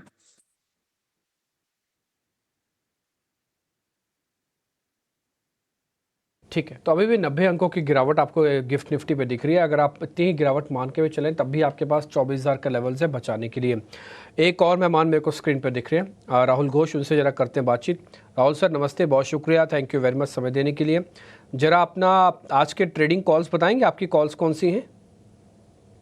नमस्ते और गुड मॉर्निंग। तो दोनों कॉल्स लॉन्ग साइड की तरफ है। इसमें से एक कंडीशनल बाय और एक करंट मार्केट प्राइस पे बाय कर सकते हैं। जो करंट मार्केट प्राइस पे बाय कर सकते हैं वो ऑटो सेक्टर से बिलोंग करते हैं। अशोक लेलैंड की बात कर रहा हूं मैं। एक राउंडिंग बॉटम पैटर्न से अच्छे मूवमेंट के साथ एक बहुत ही बुलिश कैंडल बना है फ्राइडे के क्लोजिंग में। 221.9 के आसपास क्लोजिंग हुआ है। करंट मार्केट प्राइस पे बाय किया जा सकता है 225.5 का टारगेट के लिए। स्टॉप लॉस होगा 220 का। तो एक छोटा सा अप मूव यहाँ पे। और दूसरा स्टॉक जो बाय किया जा सकता है वो है इंडियन होटल्स। ये स्टॉक भी 7% ऊपर की तरफ था फ्राइडे के क्लोजिंग में। डेली चार्ट पे आप देखेंगे पिछले सारे हाई से ऊपर बंद हुआ है, और जो चार रेजिस्टेंस पॉइंट्स थे चारों को क्रॉस किया है ये करंट मूव की वजह से। ये स्टॉक को 742 के ऊपर बाय कर सकते हैं। आई रिपीट 742 के ऊपर बाय कर सकते हैं।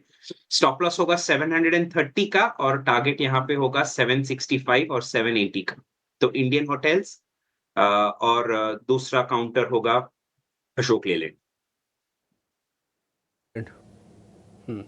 अशोक लेलैंड और इंडियन होटल आपकी पसंद है। अशोक लेलैंड की मैनेजमेंट भी आज हमारे साथ होंगी, उनसे भी हम करेंगे बातचीत। हालांकि बंद अच्छा हुआ है और आज बता रहे हैं 225 तक जा सकता है। 220 का एक स्टॉप लॉस रखें। ध्यान रखें स्टॉप लॉस अगर इस लेवल के नीचे खुलता है ये, तब ये ट्रेड ही नहीं माना जाएगा। ऐसे इंडियन होटल्स का भी ट्रेडिंग स्टॉप लॉस जरा स्क्रीन पे दिखा दो। जो भी लेवल्स आपको स्क्रीन पे दिख रहे हैं उसके नीचे या उसके ऊपर खुले, छोड़ देना सौदा। ठीक है, 242 के आसपास का कंडीशन अप्लाइड है, मिले आपको तो 742 का 760 का एक स्टॉप लॉस है और 735 रुपये का एक स्टॉप लॉस लगेगा। ये कंडीशन के साथ सौदे दिए गए हैं, इसलिए आप सीधा सीधा ना देखें बल्कि लेवल्स के हिसाब से कैलकुलेशंस करके लो वॉल्यूम के साथ ही ट्रेड करें। आगे बढ़ें, कुछ और सौदे ज़रा चेक करवा लेते हैं। मार्केट के अंदर फिर से रिलायंस और HDFC की रिक्वायरमेंट आन पड़ी है क्योंकि हम 24,000 के आसपास हैं। ज़रा चेक करवा लेते हैं उन दोनों से दोनों शेयर्स। राहुल सर आप भी ज़रा चेक कीजिएगा। एक तो रिलायंस इंडस्ट्रीज़, दूसरा HDFC बैंक, कितनी हेल्प करेंगे? तो रिलायंस इंडस्ट्रीज आपको याद होगा थोड़े दिन पहले भी हम डिस्कस कर रहे थे मॉर्निंग शो में, और मैंने कहा था कि अभी करंट मार्केट प्राइस पे रिलायंस नहीं बाय करना चाहिए। और HDFC का एक पड़ाव के ऊपर ही मैंने बाय इनिशिएट किया था। दोनों लेवल्स आप नोटिस करेंगे आए नहीं, और स्पेशली HDFC बैंक की बात करें तो वो जो रेजिस्टेंस पॉइंट था वहीं से सेलिंग आया है। दोनों काउंटर्स अभी लॉन्ग के कैंडिडेट्स नहीं है। वेरी इंपॉर्टेंट टू अंडरस्टैंड कि कोई भी रैली आ रहा है, जैसे हमने मल्टीपल टाइम्स डिस्कस किया है, वो that rally is getting sold into. तो लॉन्ग साइड में बहुत कॉशियसली ट्रेड करना चाहिए। और अगर 723,950 के नीचे आपको क्लोजिंग मिल जाता है तो और 200-250 पॉइंट नीचे की तरफ आराम से निफ्टी जा सकता है।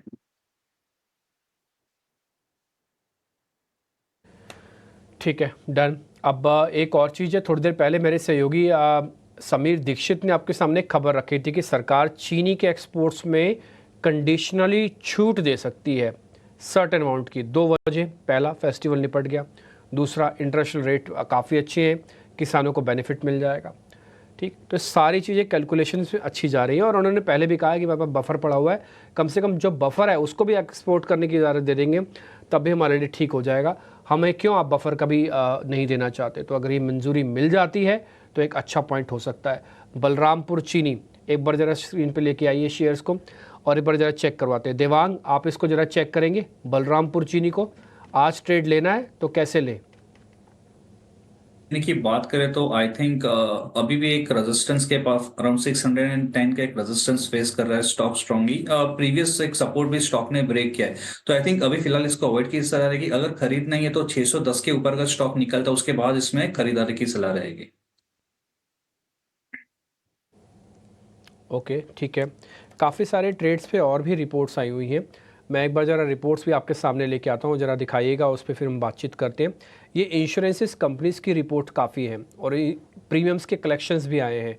अगर प्रीमियम के कलेक्शंस के ग्राफिक्स हैं तो प्रोड्यूसर जी वो भी फायर कर दीजिएगा, अगर उसके ग्राफिक्स नहीं हैं तो कम से कम जो एक इंश्योरेंस को लेकर एक मॉर्गन स्टैनली की रिपोर्ट आई है, ज़रा वो दिखाइएगा। उन्होंने कहा कि HDFC लाइफ और ICICI प्रूडेंशियल लाइफ ने अच्छे नंबर्स पेश किए हैं। गुरांग सर, ये इंश्योरेंसेस कंपनीज पर आपका टेक क्या है, स्पेशली लाइफ इंश्योरेंसेस कंपनीज पे? डेविड जी, विचारधारा और सोच समझ ये कहती है कि आने वाले समय में जो न्यू इंश्योरेंस प्रीमियम की रन रेट है वो काफी तीव्र गति से ऊपर जा सकती है, और उसका कारण ये है कि लोगों की सोच समझ, जीवन बीमा अगर आपको लेना है तो टर्म इंश्योरेंस लीजिए, और उसके साथ साथ आप एक अच्छा सम एश्योर्ड कीजिए, जिससे अगर आपको भगवान न करे कुछ हो जाता है तो आपको आपके परिवारजन को एक अच्छी खासी मोटी रकम मिलेगी। आप यूलिप वगैरह प्रोडक्ट लेते हैं तो वो मेरे ख्याल से इंश्योरेंस प्रोडक्ट नहीं है, जहां तक मेरी समझदारी है। तो और ये हमने देखा है पिछले 2 तिमाही से जो न्यू इंश्योरेंस प्रीमियम की रन रेट है वो काफी अच्छी तरीके से ऊपर गई है। HDFC life, SBI life, ICICI prudential और LIC, ये 4 जो कि दिग्गज माने जाते हैं जीवन बीमा से जुड़ी हुई कंपनियों की अगर आप सूची तैयार करें तो, और इन चारों पर ही लंबी अवधि के लिए खरीदारी की राय है। आप खरीदारी की राय दे रहे हैं, आपने कहा चारों कंपनीज बेहतर हैं, चुनाव आप अपने आप से कर सकते हैं। अगर आपको ऐसा लगता है कि मैं 1-2 कंपनी पोर्टफोलियो में डालना चाहता हूँ, ज़रूर डाल के रखो। इंश्योरेंस जब आप ले रहे हो तो इंश्योरेंस कंपनीज को लेने में क्या दिक्कत है? जब आप ले रहे हो इसका मतलब पूरा देश ले रहा है, जब पूरा देश ले रहा है तो एक कंपनीज की बैलेंस शीट स्ट्रॉन्ग बनेगी, और जो प्रीमियम कलेक्शंस के नंबर आए हैं अक्टूबर के अंदर वो भी काफ़ी बेहतर दिख रहे हैं। तो HDFC लाइफ और ICICI प्रूडेंशियल, इन दोनों पे रिपोर्ट भी है मॉर्गन स्टैनली की बाकायदा, कह रहे हैं कि इसमें काफ़ी स्ट्रॉन्ग दिख रहा है, और गुरांग सर की लिस्ट में भी है ये चारों में वही। अब आपके सामने मैं एक नंबर और रखता हूँ, SBI के, स्टेट बैंक ऑफ इंडिया के नंबर्स उम्मीद से थोड़ा बेहतर आए हैं और ज़्यादातर रिपोर्ट्स भी यही कह रही हैं कि शेयर चल सकता है। जेफरीज की रिपोर्ट आई, उसने 1000 से 1030 कर दिया। CLSA कहता है कि भाई हमारा टारगेट तो 1075 तक का है, ध्यान रखिएगा मैं लेवल्स बोल रहा हूँ, 1075 बोल रहा है। जेफरीज कहता है कि 1030 है, ठीक। इसके अलावा एक और है नमूरा, उसने भी कहा है कि हमने 980 से टारगेट को बढ़ाकर 1050 कर दिया। तो सिर्फ एक IFL टारगेट देख लो जो अभी भी 900 की कैटेगरी में आपको दिखेगा, तो सभी ने 1000 के ऊपर टारगेट SBI के कर रखे हैं। SBI के जब नंबर्स भी दिखाना, हाँ स्क्रीन पर होंगे। राहुल, एक बार ज़रा आप चेक करके बताना कि SBI नवंबर सीरीज़ का लॉट पड़े हुए हैं हमारे पास, पूरा नवंबर रख लें, कोई दिक्कत तो नहीं, नंबर्स अच्छे आए हैं, हल्का सा गैप भी कर सकता है आज ये, कैसे करना है ट्रेड आप ज़रा बताइएगा। तो SBI का स्ट्रक्चर तो अच्छा लग रहा था, हायर हाइज हायर लोज बना रहा था, एक बेस फॉर्म डिमांड जोन से बाउंस हुआ था। अगर करंट मार्केट प्राइस से बाउंस होता है तो अनफॉर्चुनेटली ज्यादा अपसाइड का पोटेंशियल नहीं दिख रहा है। 2 कारण इसके लिए, एक तो 863 के आसपास, 863, 865 के आसपास एक सप्लाई लेवल है और 880 के आसपास भी एक सप्लाई लेवल है। तो any up move will only be a chance to sell. ज्यादा मोमेंटम प्योर प्ले अपसाइड में अभी करंट फिलहाल नहीं दिख रहा है। तो आप इसको अवॉइड करने की कैटेगरी में डाल रहे हैं? मैं इसको अवॉइड हाँ के जी। स्टैंप लगा दूं फिर? कहोगे तो हाँ आप? जी। यस। ठीक है, लगा दीजिए अवॉइड के स्टैंप। आज कोई ट्रेड नहीं करना, हालांकि ठीक है, डन सर, पॉइंट टेकन है सर आपका, हमने अवॉइड लगा दिए, स्टैंप लगा दिए। जो भी ट्रेड आप हमको बताएंगे, हम सभी मेहमानों से रिक्वेस्ट करते हैं जो भी आप ट्रेड बताएं, फंडामेंटल एनालिस्ट को छोड़ के टेक्निकल्स जो भी बताएं, तो कोशिश करें स्टॉप लॉस टारगेट दे दें, ताकि हम उसकी स्टैंपिंग करके लिखतम और वक्तम दोनों काम पूरा कर दें, सामने सुन भी लें और सामने जब छपा हुआ आएगा तो वो दिख भी जाएगा कि अच्छा ये ट्रेड है। सभी ट्रेड जो भी आज के एक्सपर्ट्स ने दिए हैं, गुरांग जी ने, राहुल जी ने और दिवांग सर ने, उन सभी को ट्रेड को आप घुमाते रहना, ताकि कोई थोड़ा आगे पीछे लेट जुड़ा है तो उसको पूरा पता लग जाए। एक और रिपोर्ट भी आई है, वो है यूनाइटेड स्पिरिट्स को लेकर। कंपनी कह रही है कि 1650 तक टारगेट है इसका और 14% का अपराइज है प्रिवेलिंग प्राइस से। यूनाइटेड स्पिरिट्स 1448 के आसपास चल रहा है। गुरांग सर, इस पर आपकी रिकमेंडेशन, एक बार जरा यूएसएल यानी यूनाइटेड स्पिरिट्स मैकडॉवल्स पे आपका टेक। ये जो कह रहे हैं 14% बढ़ेगा, ये इस वजह से बता रहे हैं कि कंपनी अच्छे प्रोडक्ट लेके आ रही है मार्केट के अंदर, इंपोर्ट्स टैरिफ में थोड़ी कमी आई है, ये बता रहे हैं। दूसरा, कंजम्पशन थोड़ा बड़ा है, और ये बता रहे हैं कि आंध्र प्रदेश जैसे मार्केट में भी कोई खास बड़ा इम्पैक्ट इनके पास नहीं पहुंचा। सारे पॉइंट्स लिखे हुए हैं, आप वो स्क्रीन पे भी देख सकेंगे सर। गुरांग सर, एक बार आपका टेक यूनाइटेड स्पिरिट्स पे। तो पहले तो क्षेत्र पर टिप्पणी करेंगे डिप्पी, और जैसे आपने बताया खपत को लेकर के मेरे ख्याल से कोई प्रश्न चिन्ह नहीं उठाया, केवल मात्र उन सब राज्यों में जहां पर प्रतिबंध लगा हुआ है। दूसरी बात, शादी, त्योहार और 31 का क्रिसमस का समय आएगा, उसके साथ साथ कुछ राज्यों में चुनाव हो रहे हैं, इसको लेकर के खपत में मेरे ख्याल से आपको ऊपर के तरफ की आंकड़े ही दिखाई देंगे। लॉन्चेस को लेकर के अब आपने पढ़ा है कि नहीं पढ़ा पता नहीं, लेकिन मैंने मेरे ख्याल से पिछले हफ्ते ही एक रिपोर्ट पढ़ा था जहां पर हमारे भारत की जो कंपनियां हैं जो इस क्षेत्र में कामकाज करती हैं, तो सिंगल मॉल्ट जो एक विस्की की कैटेगरी होती है, वहां पर बहुत सारे अंतर्राष्ट्रीय स्तर पर इन्होंने खिताब जीते हैं और इनको एक प्रमाण पत्र भी मिला हुआ है। यूनाइटेड स्पिरिट की जहां तक बात है, मेरे ख्याल से इनके पास भी बहुत ही डाइवर्सिफाइड पोर्टफोलियो है प्रोडक्ट का, एंट्री लेवल से लेकर के मिड साइज से लेकर के हाई एंड तक, और मार्केट शेयर भी इनका काफी अच्छा है। तो कंपनी काफी मजबूत और सक्षम, प्रोडक्ट्स को लेकर के ऑफरिंग काफी अच्छी, और खपत को लेकर के जो परिस्थितियां बहुत ही करीब के समय सीमा में हमें दिखाई दे रही है, ये सभी अंदेशे सकारात्मक रूप से इशारा दे रहे हैं। खरीदारी बेचने की या बने रहने की यूनाइटेड स्पिरिट्स में टिप्पणी नहीं कर पाएंगे क्योंकि कवरेज नहीं है, लेकिन यूनाइटेड बेवरेजेस पर हमारी खरीदारी की राय है। ठीक है, तो यूनाइटेड स्पिरिट्स पर पूरे सेक्टर को लेकर क्या कुछ चीज़ें चल रही हैं वो हमें गौरांग जी ने समझाया, और साथ ही यूनाइटेड ब्रीवरीज यहाँ पर खरीदारी की राय इनकी बरकरार है। पर अब देखिए, प्री ओपन की अगर हम बात करें तो वहाँ पर थोड़े से रेट सेटल होते हुए ज़रूर नज़र आ रहे हैं, पर आज जिस तरीके से हम कुछ चर्चा भी कर रहे थे कि इंश्योरेंस काउंटर्स को आप मिस ना करें, कुछ सेलेक्ट फार्मा कंपनीज़ को आप मिस ना करें, तो ये सब कुछ थीम्स को पकड़ के रखने की ज़रूरत है। पर इसके अलावा आज एक बार मेटल काउंटर्स पर भी राय लेते हैं, क्योंकि वेदांता के जब नंबर्स आए उसके बाद कई सारे एक्सपर्ट्स ने, ब्रोकरेजेस ने जो है अपने टारगेट प्राइस घटाए हैं। एक बार देवांग आपसे ही समझना चाहेंगे, वेदांता फिर से 450 के लेवल्स को रीटेस्ट कर रहा है और कुछ खास नहीं दिख रहा है चार्ट्स पे, क्या टेक्निकल फ्रंट पे थोड़ी और वीकनेस इस पे गहरा सकती है? की बात करें तो ये पूरा एक कंसोलिडेशन देखने मिला है, एक रेंज में स्टॉक देखने मिला है, और जहां तक सपोर्ट की बात करें अराउंड 449 का सपोर्ट है वेदांता के लिए, अपसाइड अराउंड 470 के अराउंड एक रेजिस्टेंस जोन है, तो ये दायरे में ही देखने मिल सकता है। तो आई थिंक अभी अवॉइड की सलाह रहेगी स्टॉक में एंट्री करने के लिए। वेदांता में अवॉइड करें, आप ध्यान रखिएगा कि कई सारे ब्रोकरेजेस के टारगेट प्राइस कट आए हैं इस पे, तो उसको लेकर थोड़ा एक्शन ज़रूर दिखे। पर इस बीच हमारे साथ शिवांगी भी जुड़ चुकी हैं, आइए अब उनका स्वागत करते हैं और समझते हैं कि आज कौन से स्टॉक्स हैं उनके रेडार पे। शिवांगी, वेरी गुड मॉर्निंग, बहुत बहुत स्वागत है आपका। नया हफ्ता है शिवांगी, बताइए इस नए हफ्ते की शुरुआत आप कहाँ से कर रही हैं, कौन से स्टॉक्स और सेक्टर्स आपकी फोकस लिस्ट में हैं? जी बिल्कुल, वेरी गुड मॉर्निंग सभी को।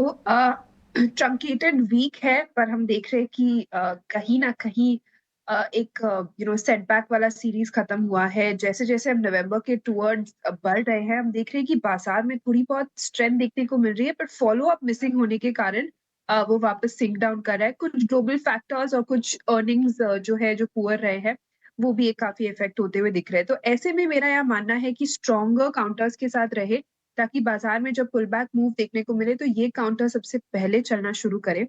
तो यहाँ पे पहला पसंदीदा काउंटर मेरा है, वो है BSc. One of the most resilient stocks रहा है पूरे बाजार के वॉलेटिलिटी और करेक्टिव मूव में भी।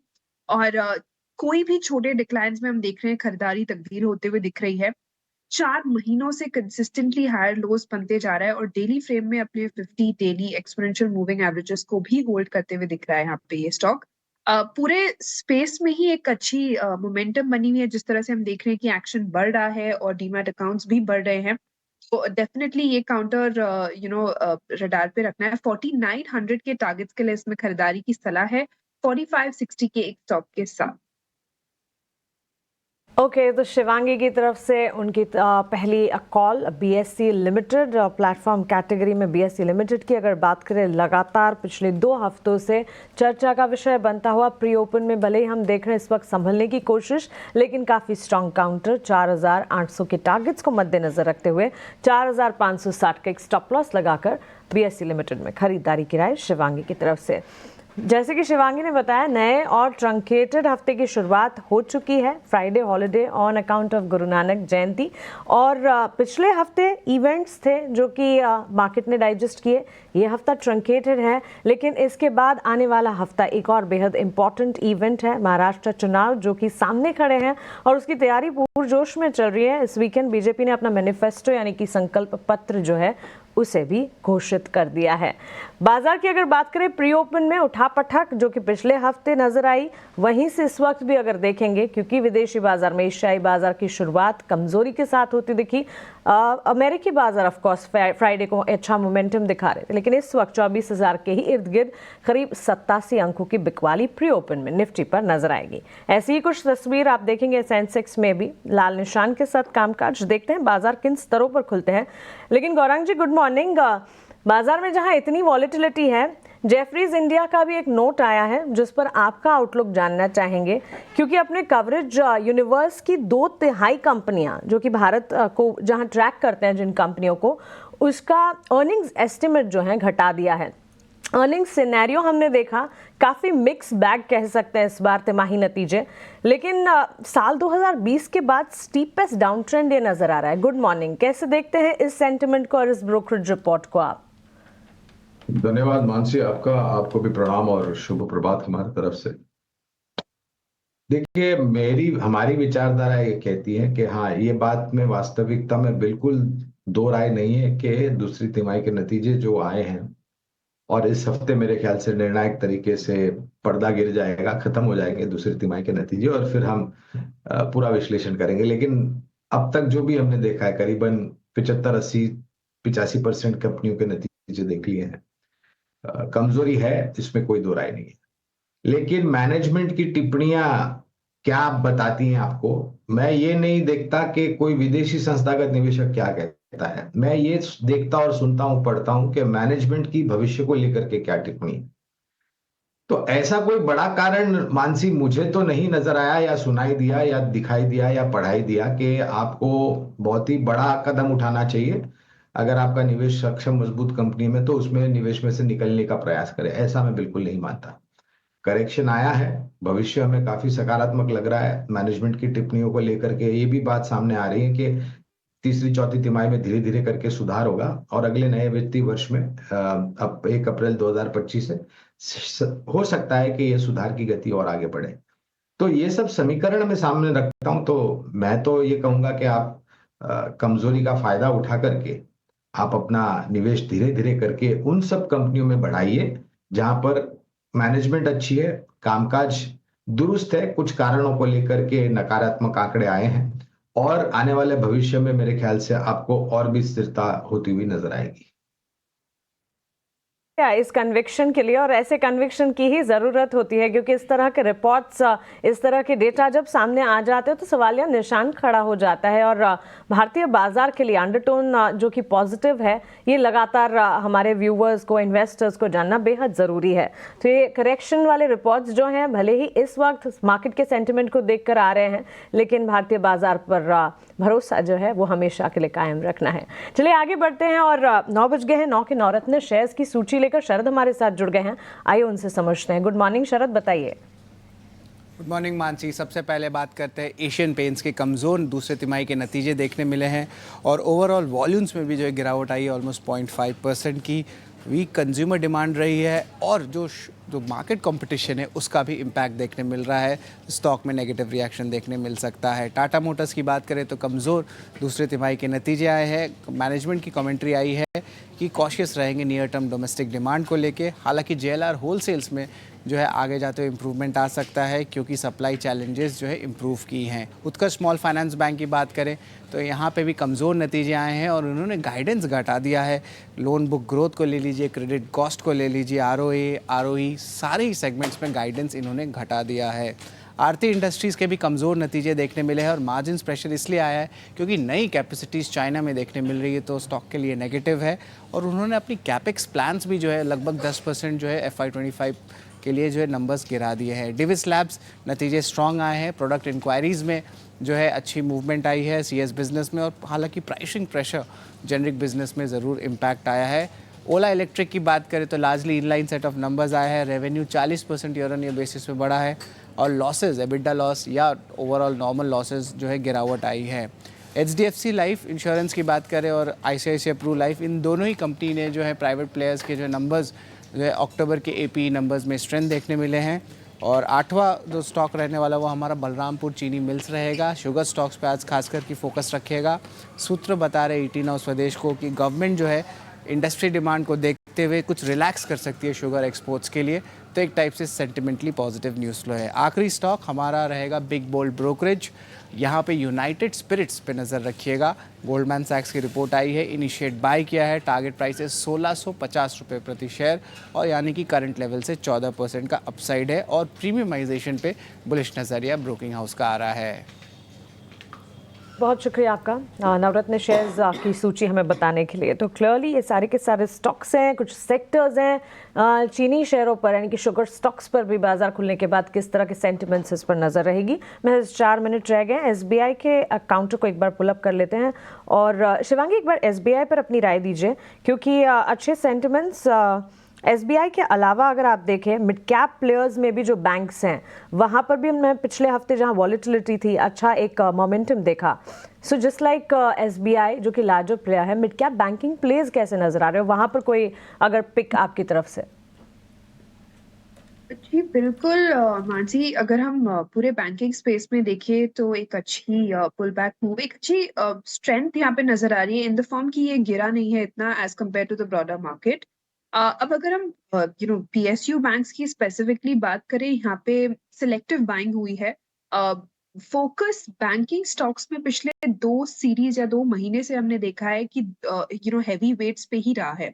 तो PSU बैंक्स की भी अगर हम बात करें तो यहाँ पे हैवी वेट्स पे ही फोकस रहेगी। SBI ऑफ कोर्स एक स्टॉक है जो नजर रख सकते हैं हम 880 के टारगेट्स तक के लिए, बट डेफिनेटली मेरी नजर हैवी वेट्स पे ही रहेगी, बोथ प्राइवेट और PSU की अगर हम बात करें। छोटे मझौले बैंक्स में अभी थोड़ी बहुत स्ट्रेंथ आना बाकी है, तो इन स्पेस में ज्यादा हम फोकस करेंगे। डन। कुछ और ट्रेड भी ज़रा समझ लेते हैं मार्केट्स के अंदर कि जहाँ पर पोजीशंस थोड़ी सी ठीक बनी हुई हैं, या फिर मैं बोलूँगा कि पोजीशंस लास्ट सेशन में थोड़ा ठीक बनी थी। पहले मैं ज़रा लॉन्ग शेयर्स चेक करवाता हूँ। इन्फोसिस क्या आज और चल सकता है? इन्फोसिस, TCS, शिवांगी जरा आप ही चेक करना, जरा जल्दी से चेक कर दो, फिर 3 मिनट रह गए मार्केट ओपनिंग में। इन्फोसिस और TCS। और IT स्पेस की अगर हम बात करें, यहाँ पे एक अच्छा मोमेंटम देखने को मिला है, बट मेरी यहाँ राय है कि दोनों ही स्टॉक जो है अपने की एक्सपोनेंशियल मूविंग एवरेजेस के नीचे ट्रेड कर रहे हैं। थोड़ा फॉलो अप इम्पोर्टेंट है यहाँ पे ये सस्टेन करने के लिए मूव को। हालांकि इसके बदले में अगर हम कोफोर्ज देखें तो वो ज्यादा स्ट्रांग लग रहा है इन लेवल्स पे और यहाँ पे अच्छी फॉलो अप बाइंग है। ठीक है शिवांगी, आप मुंबई में आ गए लगता है, आप बॉम्बे में है ना? जी बिल्कुल डिम्पी, मैं back to base and in full form. ठीक है good to see you in Mumbai. अच्छा, ये जुबिलेंट फूडवर्क देख के बताना शिवांगी, ये पूरे नवंबर सीरीज के लिए रखना है, 607 रुपये का है। जी एफएमसीजी स्पेस बहुत ही ज्यादा अंडर परफॉर्म किया है, लगातार हमने इसमें पिछले 5 हफ्तों से सेलिंग प्रेशर देखा है, बट ओवरऑल अच्छी शॉर्ट कवरिंग मूव देखने को मिल रही है। एक लेवल है यहाँ पे एक इम्पोर्टेंट 620 का, जो कि एक इम्पोर्टेंट यहाँ पे लेवल बनते हुए दिख रहा है। उसके ऊपर अगर ये होल्ड करते हुए दिखता है तो हम बाय के ट्रेड पे इसको कन्वर्ट कर सकते हैं। ठीक है, डन। कुल मिला के लेवल्स के हिसाब से मार्केट्स की आज की ओपनिंग के लिए अब आप तैयारी कीजिए। पहले आते हैं निफ्टी पे। निफ्टी 60 अंकों की गिरावट के साथ पहला टिक दिखाएगा। 24,087 का ये नंबर है और 24,000 बचाने की आज जद्दोजहद में मार्केट पूरा दिन भी निकाल सकता है। तो 24,023,900 इंपॉर्टेंट सपोर्ट एरिया है। आपको गैप मिल रहा है, गैप डाउन मिल रहा है, छोटा मोटा डिप के साथ आप ट्रेड कर सकते हैं। आइए बैंक निफ्टी पे। फ्लैट है बैंक निफ्टी 51,562 पे। सुबह हमने आपको चार्ट भी दिखाया था कि बैंक निफ्टी साइडवेज कंसोलिडेशन में जा चुका है, जबकि निफ्टी के अंदर अभी भी प्रेशर काफ़ी ज़्यादा है शॉर्टिंग का, और निफ्टी को बहुत मेहनत करनी पड़ रही है, जबकि बैंक निफ्टी को कम मेहनत में भी काम चल जाता है। और आज थोड़ी देर पहले ही आपको देवांग शाह भी यही बात बता रहे थे कि बैंक निफ्टी में एक्सपेरिमेंटल ट्रेड करना जो भी आपको करना है। तो इसके पास भी 51,200 और 51,000 का सपोर्ट एरिया है, जो कि आज के ओपनिंग के लेवल से काफ़ी नीचे पड़ता है। तो आपके पास काफ़ी रूम है बैंक निफ्टी में एक्सपेरिमेंट करने के लिए। 51,200 और 51,000 का ध्यान रखा जाए। 51,500 से 51,800 वाली रेंज है, ये नो ट्रेड जोन है, यहाँ पे सिर्फ देखना है, सौदा नहीं लेना। अब आ जाते हैं जरा आज के टॉप गेनर्स पे। मार्केट में आज के टॉप गेनर कौन कौन से बन रहे हैं आपकी स्क्रीन पर आ जाएंगे। पहले मैं निफ्टी के काउंटर्स आपकी स्क्रीन पे लेके आता हूँ। ब्रिटानिया 1% ऊपर खुलेगा। SBI लाइफ ऊपर खुलेगा। इंश्योरेंसेस का प्ले आया, आपको मैंने बताया प्रीमियम्स कलेक्शंस भी आई हुई हैं। SCL टेक IT का थोड़ा मिड कैप IT निकलेगा। कफोर्स थोड़े पहले शिवांगी भी आपको बता रही थी। SCL टेक मेरे को लिस्ट में दिख रहा 0.5% ऊपर। सन फार्मा और SBI अच्छे नंबर्स पे 0.25% ऊपर खोलते हुए आज आपको दिखेगा। जो वीक है वो एशियन पेंट है, 7%। कमेंट्री बहुत ही ख़राब आई है और डिमांड वाला मैटर तो बहुत ही ख़राब है। कंजम्पशन डिमांड की गाइडेंस जो है। मार्केट की ओपनिंग हुई है 800-900 शेयर आमने सामने खड़े एडवांस डिक्लाइन के अंदर। 73 पॉइंट का नुकसान, अब 80 पॉइंट का नुकसान आपको स्क्रीन पर दिख रहा है। हालांकि बैंक निफ्टी में जो गिरावट है वो मात्र सिर्फ 120 पॉइंट की है, जबकि 50,000 से ऊपर का इंडेक्स है। अभी करीब 200 पॉइंट की गिरावट आ चुकी है। इंडिया विक्स स्लाइटली ओपनिंग में आज बढ़ा है, बट वो 1% की मर्यादा में बढ़ा है, तो इसलिए कोई बड़ी बात नहीं है कि मार्केट आज रिवर्सल के लिए वापस से प्ले करे, बट पहले 24,000 का सपोर्ट को टेस्ट करने के लिए जा रहा है। और आप देख रहे होंगे अपनी स्क्रीन पर अब 126 पॉइंट की गिरावट के साथ हम 24,000 को टेस्ट करने के लिए वापस से पहुंच गए हैं। बैंक निफ्टी भी 51,300 है, 300-350, तो इसके पास भी अभी भी 200 पॉइंट का और जगह है, और फिर 400 पॉइंट की भी जगह है 51,000 को टेस्ट करवाने के लिए। रिलायंस इंडस्ट्रीज़ की ओपनिंग आज वीक हुई है, 1% नीचे खुला है। HDFC आज फ्लैट टू पॉजिटिव खुला है। जरा दिखाते जाना स्क्रीन पर 500 बड़े शेयर, 6 शेयर्स जो मैं आपसे पूछता हूँ। TCS और इन्फोसिस भी जरा दिखा दीजिए स्क्रीन पर, फिर HUL और L&T भी दिखाना। TCS 0.5%, इन्फोसिस में कुछ ज़्यादा बड़ी गिरावट नहीं है, और HUL भी कुछ ज़्यादा बड़ा गिरावट के साथ नहीं है। एक बार जरा L&T और दिखा दीजिए। L&T भी आप देखेंगे तो वहाँ पे भी कुछ ज़्यादा मेजर बड़ा कट आपको नहीं दिखेगा। स्क्रीन पर सिर्फ 27-28 रुपये का नुकसान है। कुल मिला के मार्केट्स के पास एक जगह है इस सपोर्ट को टेस्ट करके वापस ऊपर आने की, लेकिन जो भी आप ट्रेड लेना, माइंड माय वर्ड्स, आप लैब ट्रेड के तौर पर देना। एक बार ज़रा स्क्रीन पर वापस से दिखाना एशियन पेंट्स, उसके अंदर जो गिरावट है करीब 8% की आ चुकी है। जब आप एशियन पेंट्स दिखाएं ना, जरा दूसरे पेंट कंपनी भी बैक टू बैक दिखाओ, कंसाई, नेरोलैक, बर्जर, ये सब दिखाओ, ठीक है। ये सब को देखने की वजह मैं आपको इसलिए बताना चाहता हूँ, अगर कंजम्पशन की बात एशियन पेंट्स कह रहा है, क्या दूसरी कंपनीज भी उस पर उतना ही गंभीर रिएक्शन दे रही हैं? दिखाओ एक बार ज़रा, बर्जर दिखा दो और कंसाई, नेरोलैक दिखा दो। इंडिगो पेंट के नाम से कंपनी है, वो भी दिखाना चाहो तो वो भी ज़रा दिखा सकते हो आप। तो सारी पेंट की जो मेजर कंपनीज है वो ज़रा दिखाना, वो अभी आपको सभी ज़्यादातर नीचे ही दिखेंगी, ठीक है। एडवांस डिक्लाइन 600 और 1400 शेयरों की है। एडवांस डिक्लाइन इस समय आपके स्क्रीन पर आपको दिख रहा होगा ये, तो एडवांस डिक्लाइन की रेशो तो अभी थोड़ी ख़राब है, लेकिन कोई दिक्कत नहीं। 24,000 को बचाना और 51,200 को बचाना आज मार्केट के लिए थोड़ा होगा काम। 15 के ऊपर आ चुका है विक्स, एक बार ज़रा दिखाना इंडिया विक्स को, ये 6% है, वापस फेयर इन द मार्केट आ चुका है, तो ये कमज़ोरी मार्केट के अंदर आई है। एफआईएस की होल्डिंग भी लो टेस्ट कर रही है, विक्स भी थोड़ा सा बड़ा है, तो ये सारी चीज़ें नोटिस करने वाली है। बस आप नोट करते रहो, सौदा भी पंच मत करना, अभी रुको ना थोड़ा। हाँ, अगर किसी को लेना भी हो तो 24,000 का स्टॉप लॉस लगा के पकड़ लो, 1-2 लॉट, वो भी लैब ट्रेड जैसा ही, इससे ज़्यादा कुछ नहीं। दूसरा पॉइंट, आज जो गिरने वाले शेयर्स हैं उसमें मेरे को एशियन पेंट्स के अलावा कोई बड़ा ऐसा खतरनाक टाइप अभी तक शेयर नहीं दिखा। एक जरा एक्सिस बैंक और ग्रासिम और दिखाना, उनकी जरा कितनी गिरावट है जरा स्क्रीन से चेक कर लेते हैं, और तो कुछ नहीं है। और जो छोटे छोटे शेयर्स ही टूटे, जैसे सुजलोन है 5%, RVNL है, ये तो बढ़ते भी ऐसे ही हैं। इंडस टावर है करीब 3% नीचे, ये थोड़ा एक बड़ा शेयर है जहाँ पर मेरे को नज़र गई मेरी। और बस एशियन पेंट्स के अलावा कोई भी बड़ा शेयर मेरे को ऐसा नहीं दिखा जो 2% से ज़्यादा के नुकसान के साथ हो। हालांकि एडवांस डिक्लाइन शुरुआत की थोड़ी ख़राब हुई है, बट उम्मीद करते हैं कि 24,000 और 51,000 का base at 19% FIIs long position, put call ratio, market का डाटा ज़्यादा ख़राब होने नहीं देगा। देखते हैं क्या होता है। हीट मैप स्क्रीन पर ज़रा जल्दी जल्दी से घुमाइए ताकि शेयर्स सब चेक कर लें, फिर मेरे सहयोगी मेहमानों से कनेक्ट करके आज की ओपनिंग के ट्रेड भी आपके सामने रख देंगे। हीट मैप में सबसे पहले निफ्टी आएगा, आपको स्क्रीन पर दिखेगा। टाटा मोटर्स ऊपर है, सृष्टि बता रही थी कि नंबर्स उतने ख़राब नहीं है, अगर आप स्क्रीन पर देखोगे तो वैसे ख़राब दिखेंगे, लेकिन कमेंट्री ने काफ़ी हद तक उसको एडजस्ट करवा दिया। मारुति सुजुकी भी 1 से 1.5% ऊपर है। और इसके अलावा निफ्टी बैंक का हीट मैप, उसमें HDFC ऊपर, SBI ऊपर है। SBI के नंबर्स ठीक थे, परसेंटेज गेन ज़्यादा नहीं आया, बट नंबर्स ठीक हैं इसके। इसके अलावा बंधन बैंक सबसे ज़्यादा टूटने वाले बैंक में से एक है। IT में इन्फोसिस, TCS दोनों के पास हरा निशान है आज। छोटे छोटे मिड कैप वाले काउंटर्स हैं, ये भी अगर हरे निशान में आ जाए तो IT आज निफ्टी को काफ़ी हेल्प कर सकता है, जिसकी रिक्वायरमेंट भी है। मेटल इंडेक्सेस में सेल थोड़ी देर पहले तक हरे निशान में था, अभी वापस लाल निशान में गया। ये एक शेयर है जो नोटिस किया जा सकता है, ये बैन में चला जाता है, लेकिन जब तक बैन में नहीं है तब तक आप इसका ट्रेड का फ़ायदा या इसका मज़ा ले सकते हैं। ये FMCG के शेयर्स, ब्रिटानिया 0.5% ऊपर है, ज़्यादातर शेयर समय कमज़ोर। इमामी और मैरिको में सबसे ज़्यादा नुकसान 1 से 1.5% के आसपास का है। इसी तरह से मेटल वो भी दिखा दीजिए, ऑटो भी ऑलरेडी आपने देख ही लिया था। मारुति, टाटा मोटर्स, निफ्टी के भी टॉप गेनर्स हैं। अशोक लीलैंड नंबर्स के लिहाज से बेहतर है, और 226 रुपये यानी कि 225 का जो टारगेट आज आपको दिया था राहुल ने, वो भी कंप्लीट हो गया है। ये मिड कैप और स्मॉल कैप भी आपकी स्क्रीन पर आएगा। अब मेरे दोनों सहयोगी मेहमानों से कनेक्ट करके आपके सामने ओपनिंग के ट्रेड रखेंगे।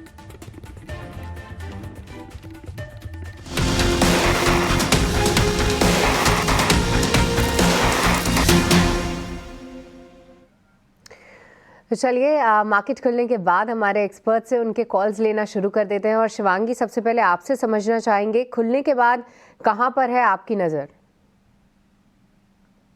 नजर है इंडियन होटल पे। हम देख रहे हैं कि फ्राइडे के सेशन में भी यहाँ पे 4.5% का जो शॉर्ट्स था वो कवर हुआ है, यानी कि ये शॉर्ट कवरिंग मूव देखने को मिला था। और अब जो है यहाँ पे लॉन्ग्स ऐड हो रहे हैं फ्रेश हाइस पे, एक नए टेरिटरी में कामकाज करने के लिए पूरा सस्टेन्ड मूव यहाँ पे नजर आ रहा है।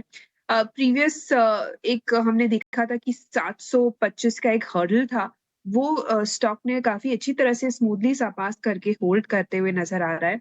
मंथली बेसिस पे भी लगातार एक अपवर्ड स्लोपिंग चैनल को कामकाज कर रहा है, तो लॉन्गर और शॉर्टर टाइम फ्रेम चार्ट्स दोनों ही काफी पॉजिटिव है स्टॉक के लिए। तो यहाँ पे खरीदारी की सलाह है। शॉर्ट टर्म के लिए 770 के टारगेट्स बनते हुए दिख रहे हैं, 725 के एक स्टॉप लॉस के साथ, और थोड़ी अगर लंबी अवधि की है तो 800 तक के टारगेट्स यहाँ पे बनते हुए दिख सकते हैं। ठीक है, तो 800 तक के टारगेट्स मध्यम अवधि में इंडियन होटल्स के लिए आप ध्यान में रखिए। और देखिए ये काउंटर काफ़ी स्ट्रॉन्ग है, क्योंकि मार्केट की पूरी करेक्शन या वॉलेटिलिटी के बीच में इसने पहला एक तो पार्टिसिपेट नहीं किया, और दूसरा आज देखिए फिर से ऑल टाइम हाई बनाता हुआ दिख रहा है। तो कितना स्ट्रॉन्ग काउंटर है आपको इसी से पता चल जाएगा। प्राइस एक्शन अगर नोट करेंगे तो यहाँ पर शिवांगी के जो नियर टर्म टारगेट्स आ रहे हैं वो 770 के हैं, 725 का आपको यहाँ पे स्टॉप लॉस लगाना है। पर हम देखें आज तो इंडिया विक्स में भी लगभग का 5% का उछाल देखने को मिला है।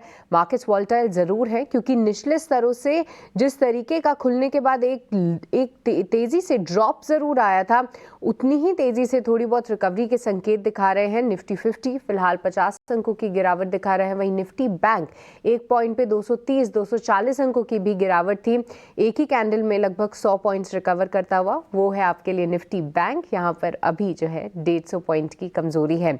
पर आज देखिए तो पावर स्पेस भी थोड़ा सा पावर इसमें वापस लौटती हुई दिखी है, जहाँ पर खास तौर से पीएफसी की अगर हम बात करें तो कई दिनों के बाद यहाँ पे 3% का उछाल ज़रूर है। एक बार गौरांग जी आपसे समझना चाहेंगे क्योंकि पूरे पावर क्षेत्र में देखें, चाहे वो पीएसयू काउंटर्स हो, पावर फाइनेंसर्स, पीएफसी, आरएससी जैसे स्टॉक्स या फिर अन्य पावर रिलेटेड काउंटर्स जिसमें कि टाटा पावर अगर आप ले लीजिए, काफ़ी वीकनेस हावी हो चुकी थी। गौरांग जी, क्या यहाँ पे कोई अट्रैक्टिव अपॉर्चुनिटी आपको दिख रही है?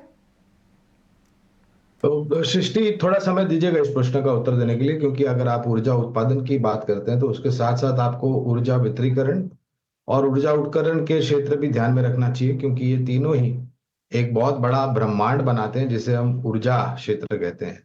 जिस प्रकार से हमारे भारतवर्ष में ऊर्जा की कमी जब से हमें आज़ादी मिली तब से रही है, आज की तारीख में भी है और शायद थोड़े समय तक रहेगी, क्योंकि साल दर साल ऊर्जा की मांग बढ़ रही है। दूसरे तरफ जो विकास हो रहा है देश का, जिस प्रकार से ग्रामीण मध्यम ग्रामीण भागों में बिजली की कमी थी या फिर नहीं के बराबर थी, वहां पर आज आप देखने जाएं तो बिजली के तार पहुंच रहे हैं और घरों में आपको रोशनी होती हुई दिखाई दे रही है। पर्यावरण और मौसम को लेकर के भी जिस तरीके से परिस्थिति हो रही है, उसके कारण भी मांग बढ़ रही है। तो ऊर्जा उत्पादन में 3 या 4 कंपनियां हैं, Tata power, NTPC, CSC, JSW energy और टोरेंट पावर। ऊर्जा वितरीकरण में पावर ग्रिड जैसी कंपनियां हैं जो कि बिल्कुल मोनोपोली के बराबर है, जिस प्रकार से उनका ग्रिड नेटवर्क पूर्ण भारतवर्ष में है।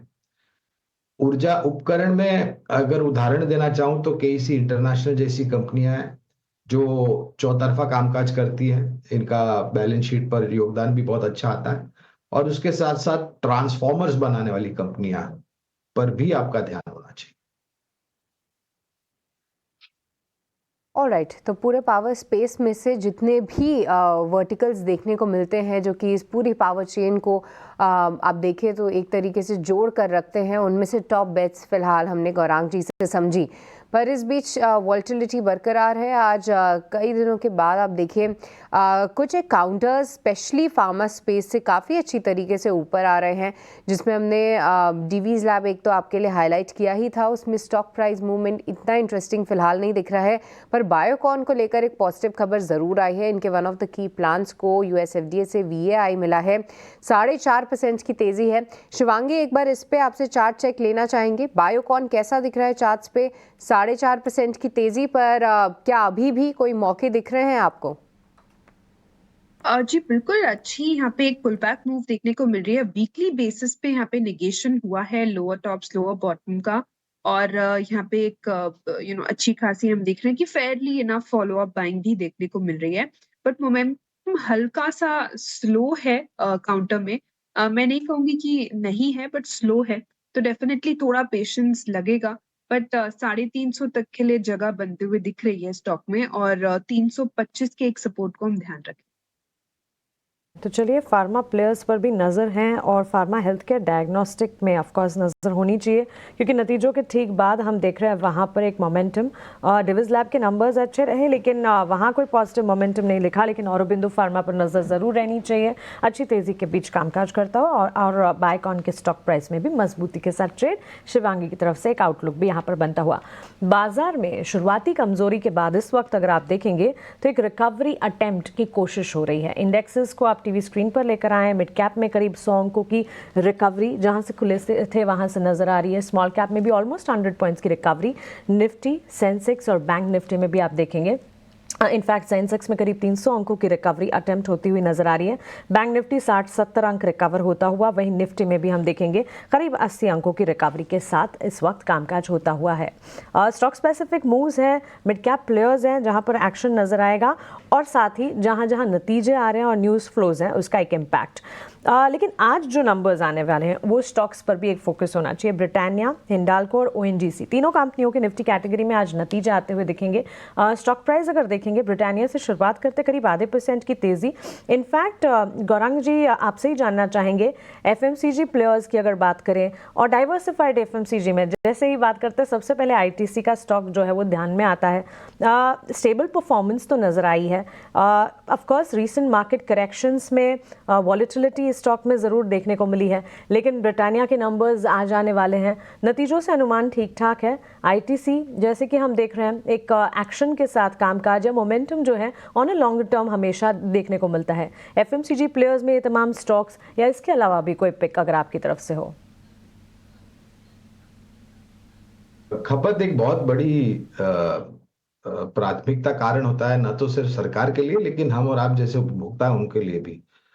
और सरकार निरंतर प्रयास कर रही है कि खपत बढ़े ताकि लोग खर्च कर सके और हमारी विकास जो है वो आगे बढ़े। दूसरी तरफ अच्छी बारिश के बाद जो खेत में पैदावार होगी और डायरेक्ट कैश ट्रांसफर बेनिफिट के द्वारा जो किसान भाई बहन है हमारे, उनको एक लाभ मिलेगा, उनकी आय ऊपर जाएगी, तो वहां से खर्च करने की ताकत बढ़ जाएगी। दिक्कत यह है मानसी कि दूसरे तिमाही के जो परिणाम हमने देखे हैं वो बारिश के मौसम के तुरंत बाद देखे। अब फसल खेत में खड़ी होगी, वो कटेगी, धान फिर जाएगा मंडी में बिक करके फिर पैसे आएंगे किसान के पास, फिर वो खर्च करने की ताकत। तो अच्छी बारिश का जो सकारात्मक असर जो है वो आपको तीसरी और चौथी तिमाही में सक्षम रूप से आता हुआ दिखाई देगा। लागत खर्च को लेकर के थोड़ी बहुत दिक्कत थी, लेकिन अब वो नियंत्रण में आया है, जिससे शुद्ध मुनाफे के मार्जिन भी सुधर रहे हैं। ITC, HUL, Tata consumer, Godrej consumer, Britannia, Nestle, Dabur जैसी कंपनियां, मैरिकी जैसी कंपनियां जो हमारी खरीदारी की सूची में है। एफएमसीजी प्लेयर्स पर एक नज़रिया और तिमाही नतीजों की अगर बात करें, भले ही मिक्स बैग यहाँ पर देखने को मिला हो, लेकिन आने वाले क्वार्टर्स, इसके पीछे का रैशनल भी गौरंग जी ने बताया, आने वाले क्वार्टर्स में जो एक्सपेक्टेशंस और ज़्यादा बढ़ जाएगी। बाजार में जहाँ रिकवरी है, इस रिकवरी में कंट्रीब्यूट कौन कर रहा है, पार्टिसिपेट कौन कर रहा है? पहले 5 कंट्रीब्यूटर्स की लिस्ट में अगर आप देखेंगे, Tata Motors, Infosys, Maruti, power grid, TCS जैसे स्टॉक्स खड़े हैं। और इसके ठीक विपरीत बिकवाली का दबाव अब भी Asian Paints, Reliance, Axis Bank, ICICI Bank, LNT जैसे काउंटर्स में। रिलायंस हम लगातार देख रहे हैं बिकवाली का दबाव झेलता हुआ, और आज भी शुरुआती बिकवाली जो है वो कायम देखने को मिल रही है। हमारी पैनल पर एक और एक्सपर्ट जुड़ गई हैं, जेएम फाइनेंशियल सर्विसेज की derivative research analyst senior vice president Avni Bhatt. Avni, good morning, स्वागत है आपका ईटी नाउ स्वदेश पर। बाजार पर किस तरह से इस वक्त की शुरुआत देख रही हैं आप? स्ट्रैटेजी क्या होगी और साथ ही आपके ओपनिंग कॉल्स क्या होंगे, बताएं। गुड मॉर्निंग मानसी जी, सारे पैनलिस्ट और सारे दर्शकों को भी मेरा नमस्कार।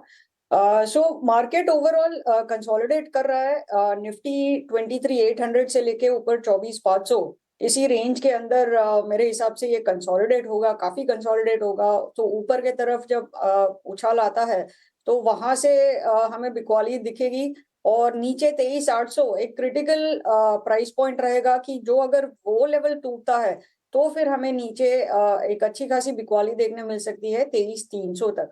बट जब तक इस रेंज में है, इस सीमित दायरे में है, मेरे हिसाब से इंडेक्स को ट्रेड ना करके स्टॉक स्पेसिफिक एक्शन पे ध्यान दिया जा सकता है। और वही रेंज बैंक निफ्टी के लिए नीचे 51,000 से ऊपर 52,500 तक का है। तो इसी रेंज में वोलेटिलिटी काफी है, स्टॉप लॉसेस काफी जल्दी हिट हो सकते हैं, क्योंकि इंट्राडे वोलेटिलिटी भी है और गैप ओपनिंग्स भी है।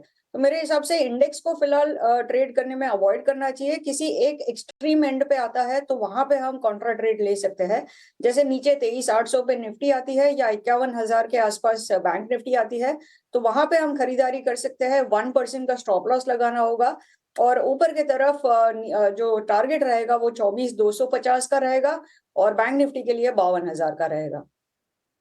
जी, स्टॉक स्पेसिफिक मूव ज्यादा नजर आते हैं, वहां कन्विक्शन आपको ज्यादा दिखता है, तो फिर स्टॉक्स कौन से आपके रेडार पर, ये भी बताएं। जी सो पहला स्टॉक मेरा रहेगा भारत इलेक्ट्रॉनिक्स। तो भारत इलेक्ट्रॉनिक्स ने 8 हफ्तों के कंसोलिडेशन के बाद में 293 294 के लेवल के ऊपर ब्रेकआउट दिया था। 300 के ऊपर भी मूव दिया था और वहां से थोड़ा बहुत रिट्रेसमेंट हमें देखने मिला है। तो इस स्टॉक को हम एक्यूमुलेट कर सकते हैं 294 से 297 के रेंज में। इसका ट्रेडिंग टारगेट रहेगा 312 का और नवंबर सीरीज के लिए इसका टारगेट बनता है 330 रुपए का। तो इसी महीने में हम 330 रुपए तक चलते हुए इस स्टॉक को देख सकते हैं। नीचे आपको स्टॉप लॉस लगाना है 285 का। दूसरा जो रडार में है स्टॉक वो है HCL टेक। ये कई बार हमने नीचे के स्तरों से रेकमेंड किया हुआ है और अभी अच्छी खासी हमें बिकवाली स्टॉक में भी देखने मिली है और अब स्टेबलाइज हो रहा है। तो HCL टेक में भी हम खरीदारी कर सकते हैं करंट लेवल से नीचे 840 इस लेवल तक अगर डिप होता है तो वहां तक हम खरीदारी कर सकते हैं। 1805 का हमें स्टॉप लॉस लगाना है और 1900 और 1920 के इसके टारगेट्स रहेंगे। तो चलिए दमदार कॉल्स इस वक्त अवनी जी की तरफ से आती हुई और HCL टेक्नोलॉजीज पर खास तौर से नजर रखें। आज अच्छी मजबूती भी है, 1920 तक गिर जाता हुआ दिख भी सकता है। लेकिन शिपिंग कॉरपोरेशन ऑफ इंडिया और साथ ही एफिल इंडिया दोनों कंपनियों के नंबर्स आते हुए दिखे। शिवांगी है हमारे साथ। Shivangi, shipping corporation of India almost 9% का अप मूव देखने को मिला है। एफिल इंडिया अच्छे नतीजों का कोई इम्पैक्ट इस वक्त तो नहीं देखने को मिल रहा है, लेकिन अब देखें SCI में करीब मुनाफे में 4% का 4 गुना इनफैक्ट उछाल देखने को मिला। सो रिजल्ट इम्पैक्ट है जो कि क्लियरली नजर आ रहा है और देखते ही देखते 11% की तेजी। अच्छे खासे 2 हफ्तों के कंसोलिडेशन के बाद स्टॉक निकलते हुए नजर आ रहा है। अब हम देख रहे 2 हफ्तों से एक तेजी बनने की कोशिश तो हो रही थी बट यहाँ पे फॉलो अप मिसिंग था। फाइनली 225 के एक हर्डल को सरपास किया है स्टॉक ने और ओवरऑल हम देख रहे हैं कि लोअर लेवल से एक अच्छी पुल बैक मूव है। सपोर्ट लेवल्स को रिस्पेक्ट किया गया है। तो यहाँ पे बिल्कुल हम ये एक्सपेक्ट कर सकते हैं ये बाउंस बैक मूव को थोड़ी बहुत कंटिन्यू करते हुए, but stop losses strictly maintain करते हुए ही चलना है ट्रेड में। 240 के टारगेट्स नेक्स्ट बन सकते हैं। 225 के एक सपोर्ट क्योंकि एक पहला रेजिस्टेंस था वो अब सपोर्ट बनते हुए दिख रहा है। तो इस स्टॉक को इस लेवल्स पे नजर रख सकते हैं। खैर इस बीच आप देखिए निफ्टी बैंक इन ग्रीन, वो 250-250 पॉइंट की गिरावट थी। 51,000 बचाना था, 51,000 इनफैक्ट 200। तो आज का जो लो है वो 51,294 का है। Bank Nifty green. निफ्टी लेके आइए जरा, आज का लो आपको सुन के भी बड़ी हैरानी हो सकती है, 24,004 का है, सिर्फ 24,004 का। 4 पॉइंट से 24,000 को बचाया और ड्रैग करके वापस ऊपर ले आया। 140 पॉइंट की रिकवरी इसके अंदर भी आई है और ये भी बैक टू ग्रीन आने को तैयार है। दिखाइए जरा इंडिया विक्स भी। इंडिया विक्स के अंदर जो बढ़त सुबह सुबह 6% तक की थी वो घटकर 2.5 से 3% तक रह गई है। वापस हम 15 के नीचे आ गए। आप लेवल्स को याद रखना, 15 के ऊपर दिक्कत है, 15 के नीचे कोई दिक्कत नहीं है। 15 के नीचे का विक्स आपका सहयोगी है, 15 के ऊपर का विक्स आपके लिए गंभीर अवस्था में चला जाएगा। तो ये भी लेवल्स टू मतलब लर्न वाले हैं, लेवल्स टू याद रखने के होंगे। बट एक चीज़ मैं फिर से बोलूँगा, ये जो रिकवरी है, ये जो फॉल है, इस सब का कोई ख़ास मतलब नहीं है। ये तो सिर्फ शेकिंग है, ये तो जोल्ट है, हिला रहा है आपको बहुत ज़ोर से और आपको कमज़ोर वालों को बाहर कर देगा, स्ट्रॉन्ग वालों को सिस्टम के सिर्फ अंदर रखेगा और समय लेगा। ये पूरे अक्टूबर सीरीज़ के अंदर हुआ और ये पूरे नवंबर की स्टार्टिंग से तो हो ही रहा है। आपको ध्यान है आपने नवंबर की स्टार्टिंग सीरीज़ कौन से लेवल से की थी? इसी 24,000 के लेवल के आसपास की थी। आज आप 11 तारीख को ट्रेड कर रहे हो, इसी 24,000 से आज आप भी जूझ रहे हो। तो 11 दिन हो गए, कहने को आपके दिन 11 हो गए हैं। आपने वो उतार चढ़ाव काफ़ी देखा है, लेकिन लेवल्स के हिसाब से आप वहीं के वहीं खड़े हुए हो। तो थोड़ा सा आराम से ट्रेड कीजिए, बाज़ार को अपने ऊपर हावी मत होने दीजिए। और कोई भी ट्रेड करना है वो लैब ट्रेड करना है, चाहे वो पुल बैक का करो, चाहे वो वापस नीचे पे आप छोड़ो या बड़ा जो भी पाओ, जो भी आपको करना है। आगे बढ़ें, अब जरा आ जाते हैं कुछ और सौदों पे। एक बार जरा वापस से दिखाना अशोक का ये एशियन पेंट्स कितना कमज़ोर है। मैं उसका फिर लॉन्ग शॉर्ट्स रेशो वाले शेयर्स आपके स्क्रीन पर लेके आऊँगा, उसमें हम जरा चेक करवाएंगे अवनी से और शिवांगी से। एक बार जरा दिखाना एशियन पेंट। यस, कोई रिकवरी नहीं है इसके अंदर, अभी भी 8% का 8% ही चल रहा है और लग रहा है कि आज थोड़ा एफर्ट्स करने पड़ेंगे इसको काफ़ी ज़्यादा, क्योंकि इसने जो गाइडेंस दिया वो काफ़ी ख़राब है। REC नहीं, इंडियन होटल्स शिवांगी ऑलरेडी दे चुके हैं। एक शेयर और पता कर लेता हूँ। PFC दिखाइए ज़रा, 4% ऊपर है, थोड़ा ज़्यादा ही ऊपर आ गया और स्पीड से ऊपर आ गया, नहीं तो ये ट्रेड आज का बन सकता था। अवनी भट्ट एक बार ज़रा देखना, PFC 4-4.5% ऊपर आने पे हिम्मत तो नहीं हो रही है, बट स्ट्रॉन्ग डाटा है। आज लॉन्ग पोजीशंस बनी है with OI addition. Good morning Dimpy ji, आपने बिल्कुल सही कहा। ये नीचे के स्तरों पे अगर रहता, थोड़ा आराम से चलता तो 460 के आसपास एक अच्छा बाइंग लेवल था। बट अब इसमें जो 50 दिन का मूविंग एवरेज है वो 476 पे है, तो उस स्तर पे आके ये स्टॉक रुक सकता है। तो मेरे हिसाब से अभी फ्रेश खरीदारी अगर किसी को करनी है तो 476 का लेवल अगर क्रॉस करता है तो ही करे। अगर वो लेवल क्रॉस होता है तो ऊपर के तरफ ये चल सकता है। 500 लेवल, 500 से 511 तक का लेवल हमें देखने मिल सकता है। लेकिन करंट स्तरों पे थोड़ा वेट कीजिए, 460 पे आता है तो आप एंट्री कर सकते हैं। ठीक है, डन। अब एक शेयर आपको और चेक करना, अवनी आप ही ज़रा चेक करेंगे, वो है यूनाइटेड स्पिरिट्स। आज रिपोर्ट आई थी सुबह 1500 प्लस तक के, यानी कि 14% राइज था एक्चुअली में उसमें, और वो टारगेट दिए गए थे। शेयर है आज ऊपर और लॉन्ग पोजीशंस भी देख रहा है यूनाइटेड स्पिरिट्स। प्लस कर ले। देखिए, ये स्टॉक बहुत धीरे धीरे चलने वाला स्टॉक है, हमें इमीडिएटली तो अपमूव नहीं मिलेगा, लेकिन एक स्टेडी बॉटम बना चुका है ये करीबन 1430 के आसपास।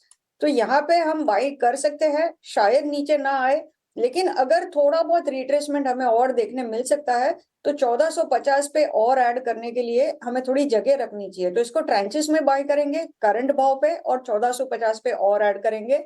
इसमें 1430 का आप स्टॉप लॉस लगा सकते हैं और ऊपर की तरफ इसका टारगेट रहेगा 1530 का। ठीक है, डन। शिवांगी जरा दो शेयर आप भी चेक करना। पहले मैं एक तेज़ी का ही स्टॉक आपसे पता कर लेता हूँ, मैं जरा ओपन इंटरेस्ट के हिसाब से पता करता हूँ। हाँ, जरा बायोकॉन आप देखना, और कितना चल सकता है बायोकॉन। जी बिल्कुल, बायोकॉन अभी हमने डिस्कस किया था इनफैक्ट मानसी के साथ। तो यहाँ पे हम देख रहे हैं कि स्टॉक जो है एक अच्छी पुल बैक मूव देखने को मिली है। वॉल्यूम्स यहाँ पे पिछले 2-3 दिनों से अच्छे खासे ऐड हुए हैं और अगर हम यहाँ पे डेटा भी देखें तो यहाँ पे लॉन्ग्स एडिशन होना शुरू हो चुका है। इवन फ्राइडे के सेशन में हमने देखा था कि 2 दिनों से शॉर्ट कवरिंग मूव होके वापस एक अच्छी जगह बन रही है स्टॉक में। तो डेफिनेटली हम इसको स्टॉक को देख सकते हैं। मोमेंटम हल्का सा लेस रहेगा स्टॉक में, तो यहाँ पे 350 तक के लेवल्स के लिए हम इसको देख सकते हैं, 325 के एक सपोर्ट के साथ। ठीक है शिवांगी, एक शेयर आपको और चेक करना है, वो मैंने FMCG से निकाला, वो है ब्रिटानिया। एक बार जरा इस शेयर को चेक कीजिए, इसके अंदर जरा फ्यूचर प्रोड्यूसर साहब इसके ना ओपन इंटरेस्ट वाली प्लेट भी चलाना, हाँ, जहाँ पे ओपन इंटरेस्ट लिखा होता है ब्रिटानिया की। ये शेयर एक बार जरा शिवांगी आप चेक करना। है तो रेजिस्टेंस इसमें, लेकिन फिर भी जो रेजिस्टेंस है और जहाँ ट्रेड कर रहा है वहाँ से 70-80 रुपये मिल सकते हैं। ब्रिटानिया में 70-80 रुपये का एक ट्रेड है, क्या ले लूँ, क्या छोड़ दूँ इसको? जी डिम्पी, आप जिन लेवल्स की आप बात कर रहे हो डेफिनेटली उतने के लिए तो हम प्ले आउट कर सकते हैं स्टॉक को। बट ओवरऑल FMCG की अगर हम बात करें तो यहाँ पे काफी अंडर परफॉर्मेंस रही है पिछले 5-6 हफ्तों से, और यहाँ पे एक रिवाइवल हाल देखने को नहीं मिला है। ऑफ कोर्स एक नेगेशन है बट फॉलो अप मिसिंग है यहाँ पे। तो सस्टेन्ड मूव के लिए मेरी नजर रहेगी कि हम इसको थोड़ा वेट एंड वॉच करें या अभी फिलहाल के लिए अवॉइड करें। बट ऑफ कोर्स काफी एक छोटे स्विंग के लिए प्ले आउट कर सकते हैं, बट कन्विक्शन कम है। ठीक है, थोड़ा कन्विक्शन कम है, 50-60 रुपये मिलेंगे आप, ठीक है, आपको ठीक है जमता हो तो लो, नहीं तो भले एक बार छोड़ना चाहो तो छोड़ भी सकते हो आप। दूसरा पॉइंट आते हैं जरा निफ्टी, बैंक निफ्टी वापस से दिखाइए। थोड़ी देर पहले ही मैंने आपको निफ्टी को हरे निशान में जाते हुए दिखाया था, वापस 150 पॉइंट की गिरावट आई है बैंक निफ्टी के अंदर। ये सिर्फ और सिर्फ लेवल्स का गेम है जो अपनी स्क्रीन पर इस समय आप नोटिस कर रहे हैं। 51,200, 51,200 और 51,500 का एक जो बैंड है उसमें आके मार्केट फंसा गया है। आज जो अटैम्प्ट हुई वो 51,500-600 पे आके फिर से रुक गई, फिर से फ्लॉप हो गया। आई रिपीट माई सेल्फ, अभी मार्केट के अंदर कोई भी बड़ा मूव ना लीजिएगा, चाहे पुल बैक का ट्रेड लो, चाहे वैसे शॉर्ट वोट ऊपर करने का ट्रेड लो, लेकिन जो भी ट्रेड करो कम वॉल्यूम के साथ करो, लैब ट्रेड करो, इक्का दुक्का सौदा लो। बड़ा पैसा इंडेक्स से अभी नहीं बनेगा जब तक आप अपनी इन्हीं आंखों से 24,800 और 52,800 को नहीं देख लेते। और कोई बड़ी बात नहीं है, दोनों का 200 दिनों का एवरेज बहुत दूर दूर है। मैं बोलना नहीं चाहता, मूड ख़राब हो जाएगा, लेकिन इसका तो 23,000 समथिंग है और उसका तो और भी बहुत नीचे है बैंक निफ्टी का। तो खैर हम आगे बढ़ते हैं। एसबीआई के नंबर आ चुके हैं और एसबीआई की मैनेजमेंट से हमने खास बातचीत की है। उन्होंने आउटलुक सब ग्रोथ के बारे में सारी बातचीत रखी है। आइए वो चंक एक आपके सामने रखते हैं।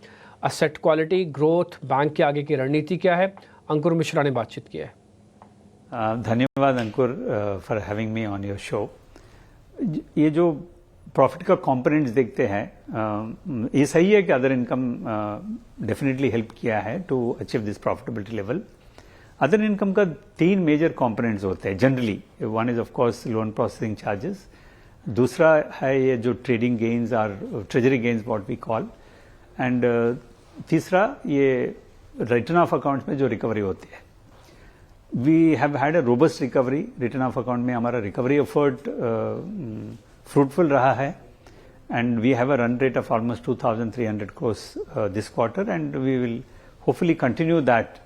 सो दिस अदर इनकम कंपोनेंट जो write off return of accounts में जो रिकवरी हो रहा है वो कंटिन्यू करेगा। ट्रेडिंग गेन्स में 2 कंपोनेंट्स हैं। एक है ट्रेडिंग प्रॉफिट्स।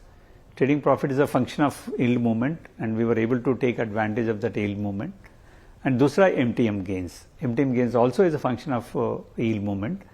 ये मेरे ख्याल से जो हमारा जो रेट एक्सपेक्टेशंस है और yield movement के एक्सपेक्टेशंस है, उसके हिसाब से ये ट्रेडिंग गेन्स कंटिन्यू करना चाहिए, एंड वो जो रिकवरी एफर्ट्स भी कंटिन्यू करना चाहिए। And loan processing charges also robust second half में हमारा बिजी सीजन हो जाता है। ये तीनों मिलके ये जो अदर इनकम का कॉम्बिनेशन और जो कंट्रीब्यूशन था प्रॉफिट में वो कंटिन्यू करेगा। उसके साथ साथ हम ये भी कोशिश कर रहे हैं कि core income, net interest income जो बढ़ाने का कोशिश कर रहा है। आपके जो इंटरेस्ट एक्सपेंसेस हैं वो जरूर बढ़े हैं, लेकिन अगर हम डिपॉजिटर्स के पॉइंट ऑफ व्यू से बोलें और हमें क्या चाहिए कस्टमर्स को, कि हमें लोन जो है वो सस्ते चाहिए और डिपॉजिट्स थोड़े अच्छे रेट पे चाहिए, तो उस पॉइंट ऑफ व्यू से क्या आपके पास अभी भी स्कोप है कि थोड़े से डिपॉजिट रेट्स बढ़ा के देने? नहीं, हम कोशिश तो जरूर करेंगे, बट एक महत्वपूर्ण प्रोडक्ट लॉन्च किए थे हम दिस ईयर कॉल्ड अमृत वृष्टि, जो 444 डेज का डिपॉजिट है। उसमें सबसे ज्यादा इंटरेस्ट रेट मिलता है। ये जो डिपॉजिट प्रोडक्ट है बहुत पॉपुलर हो गया हमारा कस्टमर्स के, and we were able to mobilise a significant amount of deposits under this scheme. So that scheme will continue for some more time, and definitely up to 31st March 25.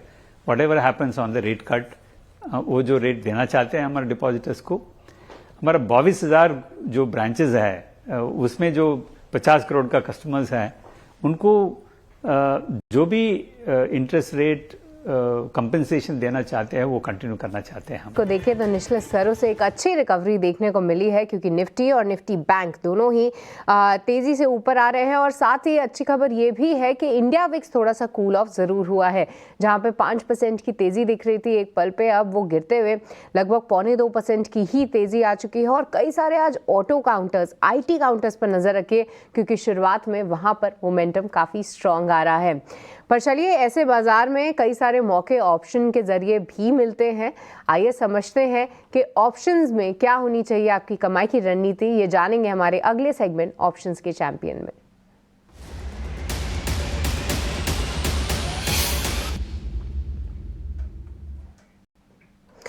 तो आज के options की रणनीति बताने के लिए हमारे साथ ध्वनि पटेल जुड़ चुकी हैं। ध्वनि के कॉल्स काफ़ी दमदार होते हैं। ध्वनि, वेरी गुड मॉर्निंग। बताइए आज की ऑप्शंस की रणनीति क्या है, कौन सा स्टॉक है आपके रेडार पे? Good morning. आज का हमारा ऑप्शन का ट्रेड यहाँ पे जो रहेगा वो मेटल सेक्टर के अंदर रहेगा। ओवरऑल मेटल के अंदर जो गिरावट देखने को मिल रही है, यहाँ पे ये फर्दर कंटिन्यू होती हुई देखने को मिल सकती है। ओवरऑल अगर आप टाटा स्टील का चार्ट स्ट्रक्चर देखें, वो स्टॉक इन फोकस रहेगा। वहाँ पे जैसे ही स्टॉक 145 का लेवल नीचे की तरफ ब्रीच करता है तो नीचे 140 के पास अब इसका नेक्स्ट सपोर्ट देखने को मिल सकता है। तो 5 रुपए की गिरावट वहां पे फर्दर कंटिन्यू होती हुई दिखेगी। तो इसके अंदर एक कंडीशनल कॉल रहेगी। आप टाटा स्टील की 145 की पुट ऑप्शन जो आपको 3 से 3.5 रुपए के भाव पे मिलेगी, तब आपको उसको खरीदना है। अभी 2 रुपए 75 पैसे का भाव चल रहा है इसका। जैसे 3-3.5 रुपए के ऊपर इसका रेट जाता है, उस रेट के बीच में आप इसको खरीदे। टारगेट 5.5 रुपए का रहेगा और स्टॉप लॉस आपको 2.5 रुपए का मेंटेन करके चलना है। लॉट साइज इसका 5500 का है, तो मैक्स गेन आपका यहाँ पे 11,000 और लॉस 5500 का हो सकता है।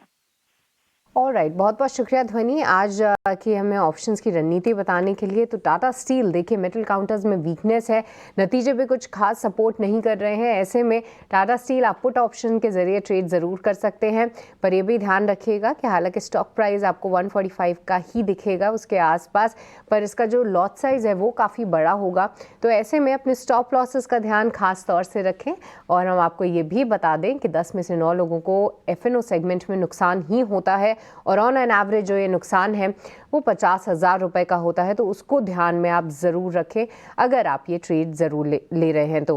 पर इस बीच जिस तरीके से हम आपको बता भी रहे थे कि अच्छी रिकवरी देखने को मिली है, क्योंकि अब निफ्टी और निफ्टी बैंक दोनों ही हरे निशान में लौटता हुआ दिख रहा है। और ऐसे में पावर स्पेस पर भी आप ध्यान रखिए, क्योंकि अब निफ्टी का टॉप गेनर जो है वो पावर ग्रिड बन गया है। हमने आपको हाईलाइट भी किया था कि पावर स्पेस में अभी कुछ नतीजे ऐसे ज़रूर आए हैं जिससे शायद पूरे सेक्टर में एक जोश वापस से लौटता हुआ दिखे। पावर ग्रिड में तो देखिए दमदार तेजी है, पर पीएफसी ये काउंटर पे भी हमने अपने एक्सपर्ट से राय ली थी। लगभग इसकी जो शुरुआत हुई थी वो 1-1.5% की ही हुई थी, पर अब 5% की मजबूती आपको पीएफसी का स्टॉक दिखाएगा, क्योंकि यहाँ पे नतीजे तो अच्छे आए ही, कई सारे कदम उठाए हैं कंपनी ने आने वाले टाइम में अपने नंबर्स अच्छे करने के लिए। कुछ एक जो लोन्स थे जहां पर उनको डाउट लग रहा था, जैसे कि शाहपुरजी पालुंजी ग्रुप, साथ ही वोडाफोन आइडिया, उनसे अपना हाथ जो है कंपनी ने पीछे लिया है और इस पे ब्रोकरेजेस की कॉल भी काफ़ी अच्छी आती हुई दिखी। आरएससी भी देखिए एक रब ऑफ इम्पैक्ट आपको दिखेगा, पर पीएफसी अगर आप देखेंगे तो इंट्राडे ही उसने 4.5% की मूव दे दी है। हमारे साथ अवनी है। अवनी, मैं आपसे एक बार राय लेना चाहूँगी, पीएफसी आरएससी दोनों पे ही कई दिनों के बाद इनमें एक अच्छा मूव देखने को मिला है। आप कैसे रीड कर रही हैं? और पीएफसी में तो मूव आ गया है अवनी, पर क्या आरएससी में कोई मौके ढूंढे? Good morning Srishti ji. तो जैसे पीएफसी अभी कुछ देर पहले हमने डिम्पी जी के साथ भी डिस्कस किया, पीएफसी में एक इम्पॉर्टेंट रेजिस्टेंस लेवल है 476 पे, जो कि इसका 50 दिन का एक्सपोनेंशियल मूविंग एवरेज है डेली चार्ट्स पे। तो वहां पे आगे स्टॉक रुक सकता है, स्टॉक ऑलरेडी चल चुका था। तो राय यही रहेगी कि अगर डिप्स में 460 के करीबन अगर मिलता है तो इसमें फिर से एंट्री कर सकते हैं, या 476 के ऊपर अगर 10 मिनट भी सस्टेन कर जाए आज इंट्राडे में तो इसमें खरीदारी कर सकते हैं, क्योंकि इसके बाद इसका सीधा टारगेट जो बनता है पहला 500 का और दूसरा 512 का।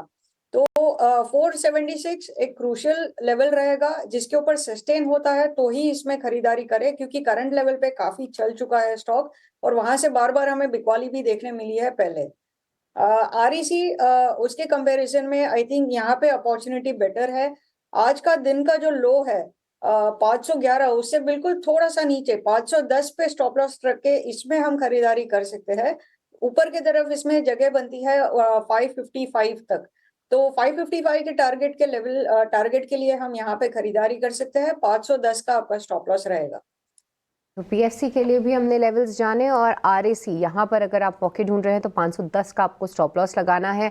555 तक के जो है यहाँ पे टारगेट्स आ सकते हैं, पर दोनों के ही आप देखिएगा कि प्राइस एक्शन आज कई दिनों के बाद काफ़ी पॉजिटिव आता हुआ दिखा है। पर आज जो है आईटी से भी काफ़ी अच्छा सपोर्ट है, क्योंकि देखिए आप निफ्टी के टॉप गेनर्स में मैं देखूँ तो HCL टेक ये तो एक मजबूत काउंटर है ही, साथ ही TCS, टेकएम, विप्रो, ये दिग्गज नाम भी ऊपर आते हुए दिखे हैं। और साथ ही लगातार हम देख ही रहे हैं कि किस तरीके से मिड कैप आईटी कंपनीज अच्छा प्रदर्शन कर रही हैं।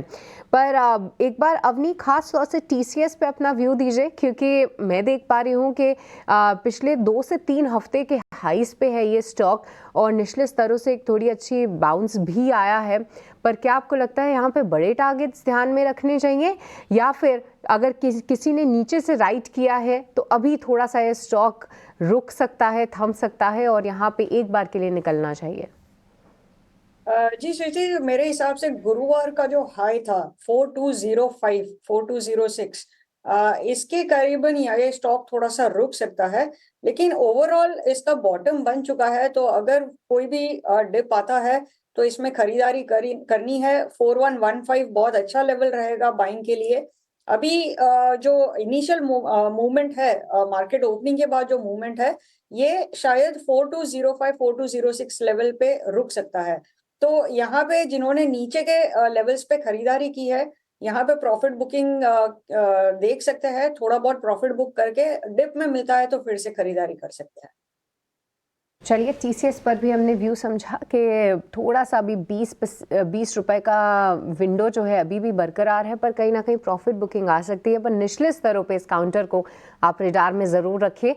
स्टॉक प्राइस अच्छा दिख रहा है। रिकवरी निचले स्तरों से बाजार में देखने को मिली है। निफ्टी में करीब 170 अंकों की रिकवरी, सेंसेक्स करीब 600 अंकों की रिकवरी इस वक्त आप देखेंगे, और बैंक निफ्टी में 300 अंकों की रिकवरी निचले स्तरों से। अच्छे खासे मोमेंटम में सेक्टर स्पेसिफिक आईटी देख लीजिए, रियल एस्टेट देख लीजिए, कंजम्पशन देख लीजिए, सब कुछ इस वक्त बाजार को संभालने का काम करे। वॉलेटिलिटी अब भी जारी है, लेकिन इस रिकवरी को बिल्कुल वॉच आउट करना चाहिए। साथ साथ दूसरी तिमाही के नतीजों का सीजन ऑलमोस्ट अपने आखिरी दौर में है। कुछ तमाम नतीजे आने हैं, उसके बाद दूसरी तिमाही के नतीजों का सिलसिला खत्म होगा। लेकिन अब तक जो नतीजे आए हैं वो नतीजे कैसे रहे ये भी तो जानना जरूरी है। वरुण ने एक डिटेल रिसर्च तैयार की है, अब तक आए हुए रिजल्ट्स कैसे रहे उस पर आइए उनसे जानते हैं। वरुण, गुड मॉर्निंग, बताइए। Good morning Mansi. तो इस क्वार्टर अगर आप देखेंगे तो अब तक निफ्टी की 50 कंपनीज अगर आप पकड़े तो ऑलमोस्ट 90% कंपनियों के नतीजे आ चुके हैं।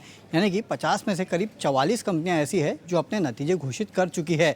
इसमें से 15 कंपनियां ऐसी है जिनके नतीजे अच्छे रहे, लेकिन बाकी अगर आप देखेंगे तो या तो कमज़ोर रहे हैं, या मिले जुले रहे हैं, या फिर अनुमान के मुताबिक रहे हैं। तो ये इस बार की पूरी पिक्चर है। यानी इस बार अगर आप देखेंगे तो हिट्स से ज़्यादा मिसेस आपको देखने मिल रहे हैं। जिन सेक्टर में अच्छा प्रदर्शन देखने मिला है उसमें खासकर अगर आप देखेंगे तो कुछ चुनिंदा सेक्टर्स है, जैसे कि आईटी है, हेल्थ केयर है, रियल एस्टेट है। ये ऐसे कुछ 2-3 सेक्टर्स है जहाँ पे आउट परफॉर्मेंस देखने मिला है। बाकी अगर आप बात करें तो banks, auto, pharma, capital goods, chemicals, ये मिक्स रहे हैं। और कमज़ोरी में खासकर अगर आप देखेंगे तो कंजम्पशन, यहाँ पे सबसे ज़्यादा हिट देखने मिला है। एनबीएफसीज, खासकर माइक्रो फाइनेंस, मेटल, सीमेंट और ऑयल एंड गैस में कमज़ोरी देखने मिली है। सबसे पहले बैंक्स की बात करूँ तो सरकारी बैंक्स अच्छे थे, लेकिन निजी बैंक जहाँ पे माइक्रो फाइनेंस का एक्सपोजर था और बाकी एनबीएफसीज जहाँ पे खासकर माइक्रो फाइनेंस का एक्सपोजर था, वहाँ पे दिक्कत देखने मिली, क्योंकि वहाँ पे प्रोविजनिंग ज़्यादा हुई है, एसेट क्वालिटी ख़राब हुई है, और साथ ही साथ आगे के गाइडेंस जो है वो काफ़ी चिंताजनक है। इसके अलावा अगर मैं बात करूँ कंजम्पशन स्पेस की, तो देखिए अब तक कंजम्पशन स्पेस डिपेंड करता था अर्बन कंजम्पशन पे, क्योंकि रूरल में दिक्कतें थी। लेकिन इस बार अगर आप देखेंगे तो अर्बन की हालत जो है काफ़ी हद तक ख़राब होते हुए नजर आई है। रूरल में थोड़ा बहुत अपटेक देखने मिला है, लेकिन मार्जिन्स कंपनीज को सफ़र करना पड़ा है, वॉल्यूम ग्रोथ पे कंपनियों ने सफ़र किया है। और साथ ही साथ अगर आप देखेंगे तो ओवरऑल नतीजे काफ़ी हद तक मिले जुले, बड़ों जो दिग्गज प्लेयर्स हैं उनमें कमज़ोर देखने मिले हैं। हालांकि क्विक कॉमर्स यहाँ पे अच्छा रहा है। आईटी सेक्टर पहली तिमाही के मुकाबले दूसरी तिमाही अच्छी रही है। वहीं बीएफएसआई सेगमेंट अगर आप देखेंगे तो वहाँ पे एक टर्न अराउंड देखने मिल रहा है, ये इनके लिए अच्छी है। और डिस्क्रिशनरी खर्च जो है उसमें भी पूरी तरह से रिकवरी हालांकि नहीं हुई है, लेकिन हाँ थोड़े बहुत ग्रीन शूट्स है। इसके अलावा ऑटो की बात करें तो यहाँ पे नतीजे अगर आप देखेंगे तो मिले जुले रहे हैं। कमेंट्री लेकिन अगर आप देखें तो कमज़ोर है। और साथ ही साथ याद रखिएगा फेस्टिवल सीज़न, इसकी ऊपर क्या कहते हैं, ये सब के ऊपर फोकस था, सबकी नज़र इस पर थी। और कमेंट्री जो है वो कुछ खास निकल के नहीं आई है अगर आप ये देखेंगे तो। हालांकि सीवी सेगमेंट जो है वहाँ पे अच्छी, यूज्ड व्हीकल जो है वहाँ पे थोड़ी बहुत डिमांड जो है वो अच्छी देखने मिली है। तो टॉप सेक्टर्स अगर आप देखेंगे तो खासकर ऑटो हो गया, आईटी हो गया, कंजम्पशन हो गया, बीएफएसआई हो गया, इनमें कुछ खास ट्रेंड नहीं देखने मिला है। पूरा का पूरा अगर आप इस बार के नतीजे देखेंगे तो आपको मिसेस ज़्यादा देखने मिले हैं, हिट्स काफ़ी कम है।